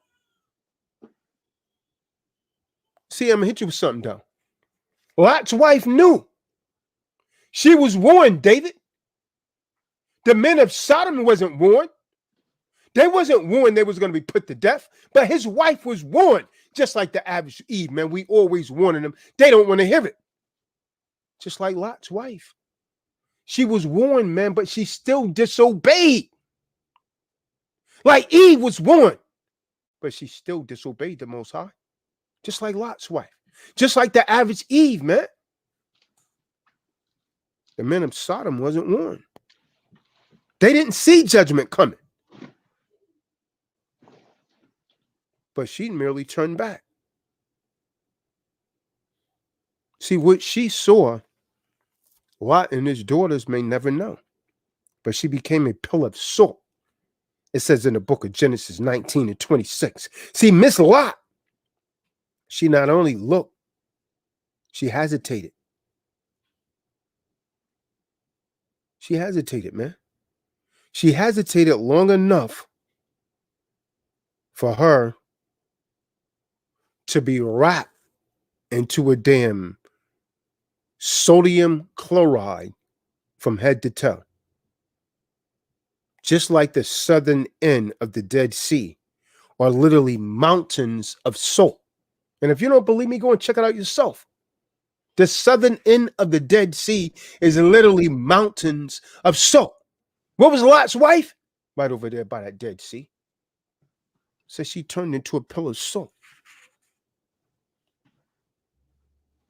And this is the substance that whipped itself around Lot's wife, smothering her in seconds. She became a pillar of salt, man.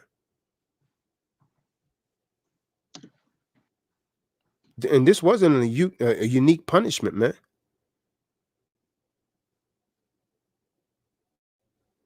The city got leveled, man, with this fire and brimstone. See, by lingering behind, man, Lot's wife, she chose to identify with her neighbors. She chose to identify with the people of Sodom. But unlike them, she had a chance to escape, man. Why didn't she? She knew. The angels told her not to look back. Why did she do it? She directly was given a directive and disobeyed. And this is what I keep warning you sent men, man, about these women. You men better wake the heck up, man. You better wake up, man. You keep a sure watch on a shameless daughter, man. She looked back, man.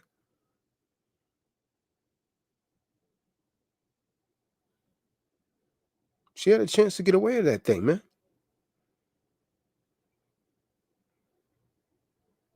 A lot of you are like that, man. A lot of you could be really close to a new life in Christ, and then you turn back to your wickedness. You turn back to the world. Just like Lot's wife, because you're a stubborn fool. You have stubborn pride.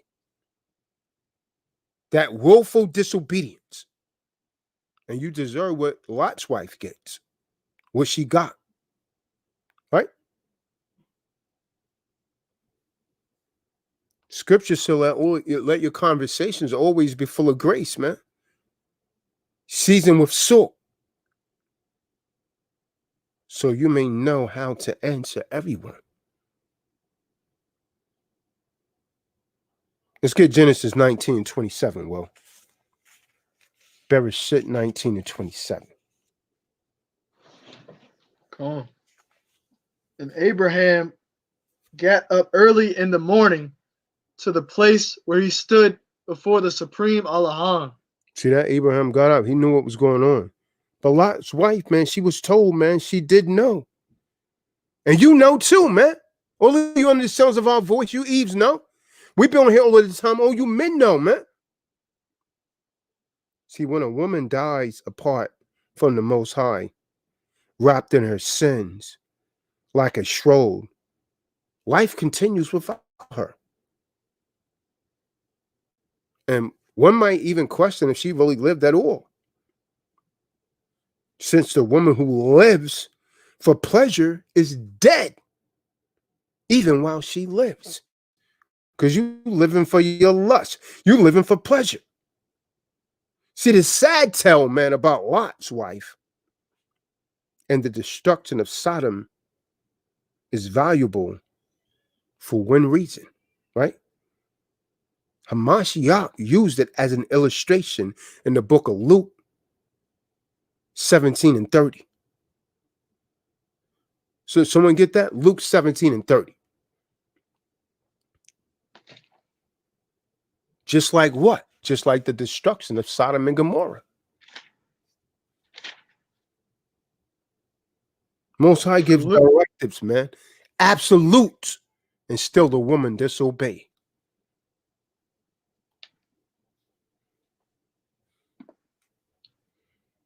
He's giving you directives, people.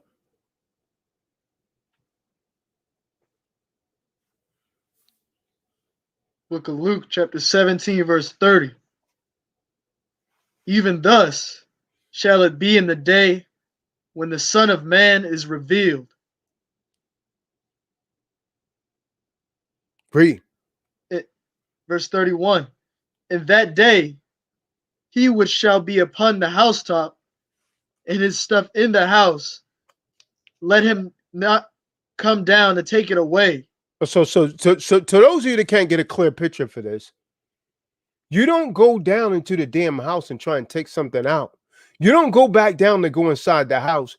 You better take a damn rope or something and rappel off of that roof and get the hell up out of there, or you're going to be destroyed. That's what that's saying. You don't go down into the house and try and take anything, man. Like Lot's wife. You get out of there. Most High gives you a directive, you get out of there. Remember Lot's wife, man. Like the scriptures say. Read.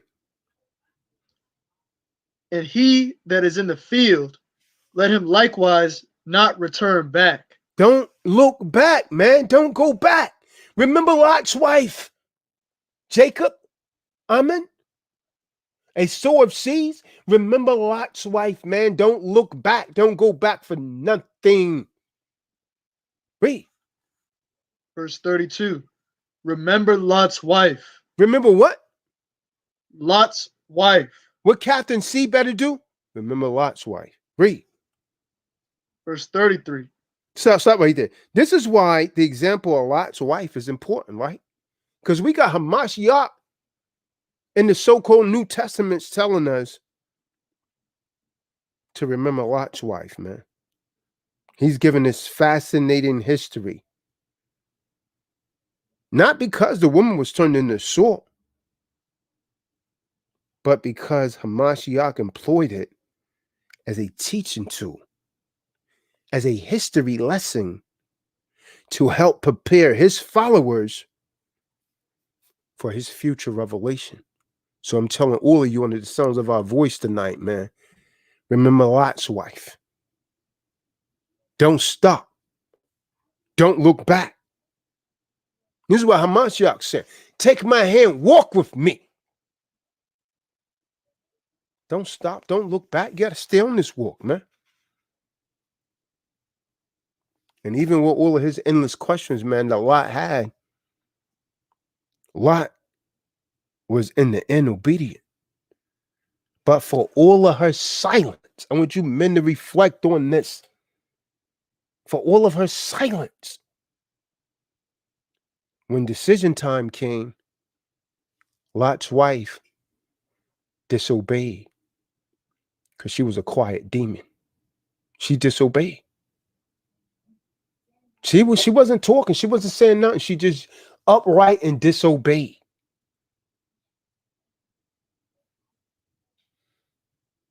When the Most High says walk, well, we got to walk, man. The Most High knows what's best for us, man. Let's get 1 Samuel 2, verse 3. 1 Samuel 2, verse 3. Y'all should be even fell asleep on us, man.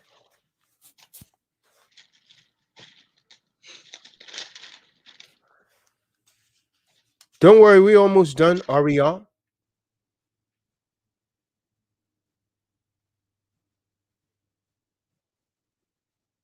Book of 1 Samuels.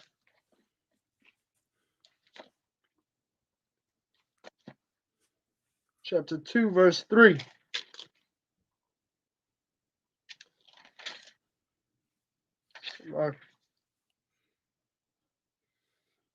Talk no more so exceeding proudly. Let not arrogancy come out of your mouth. For the supreme Allahim,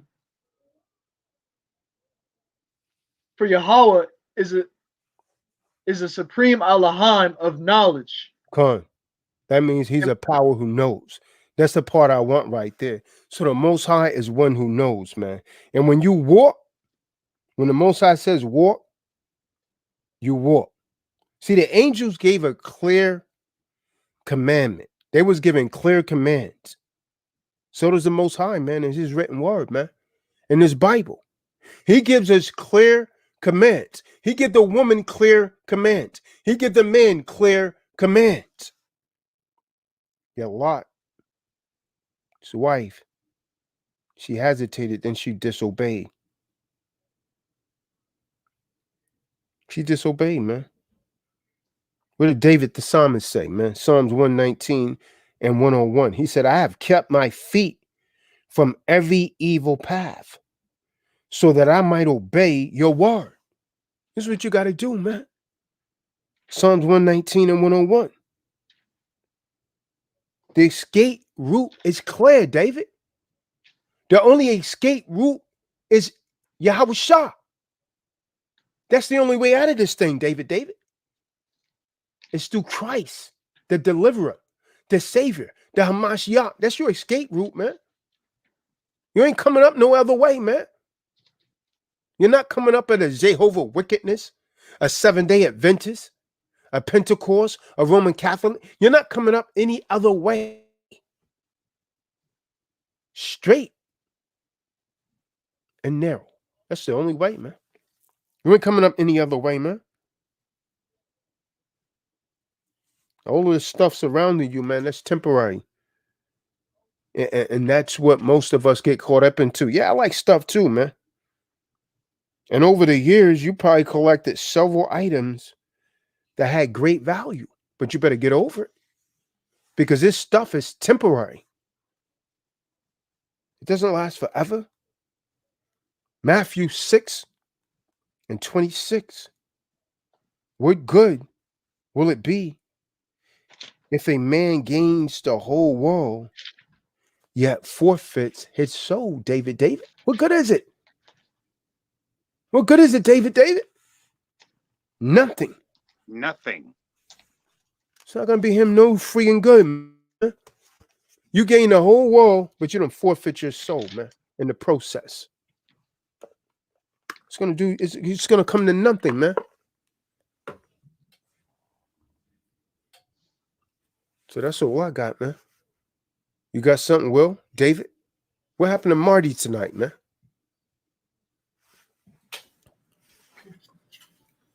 No, sure. He didn't answer for me.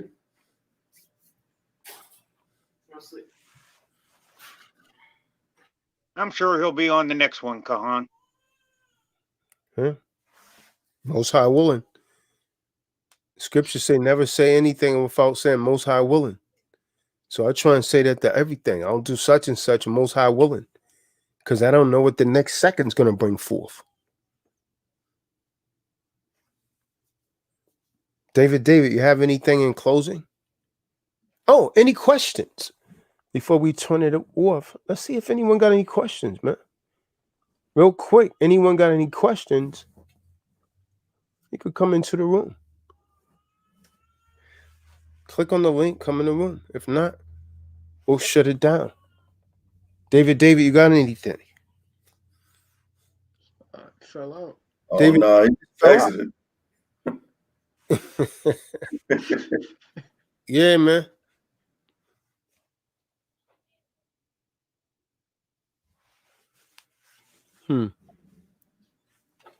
Ari.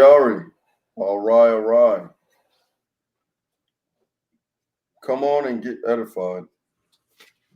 You guys had a lot to say in the chat. Yeah, man. They always do, man. They always do. Remember life. Are you ready? Remember life.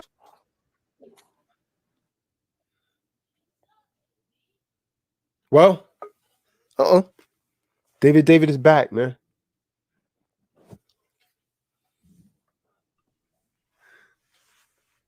David. I thought you were getting ready to shut it down, so I wanted to put shalom, peace to the brothers and sisters that came in the world before you cut it off. But the only thing I can say is I learned today, and I love these sessions. I don't mind learning. Yeah, it took a while, but we grew up in that kind of church where we go to church at 8 o'clock in the morning, at 2 o'clock, we're still sitting in church. So you guys, it's going to be hard for you to lose me at the camp because it gets a little lengthy. I'm just you. How long we been on, David? Oh yeah, we've been on 2 hours and 40 minutes, man. You can do that standing on your head, David. God. So with that, I guess we're gonna say shalom, man. We thank everyone for listening. Like the video, share the video, man. Watch it again, man. And most of all, remember Lot's wife. Remember Lot's wife and don't look back. It was so important. Hamashiach warned you again in the book of Luke in the New Testament. Remember Lot's wife and don't look back. That I'm going to say shalom, man. Everyone have a safe night. Shalom.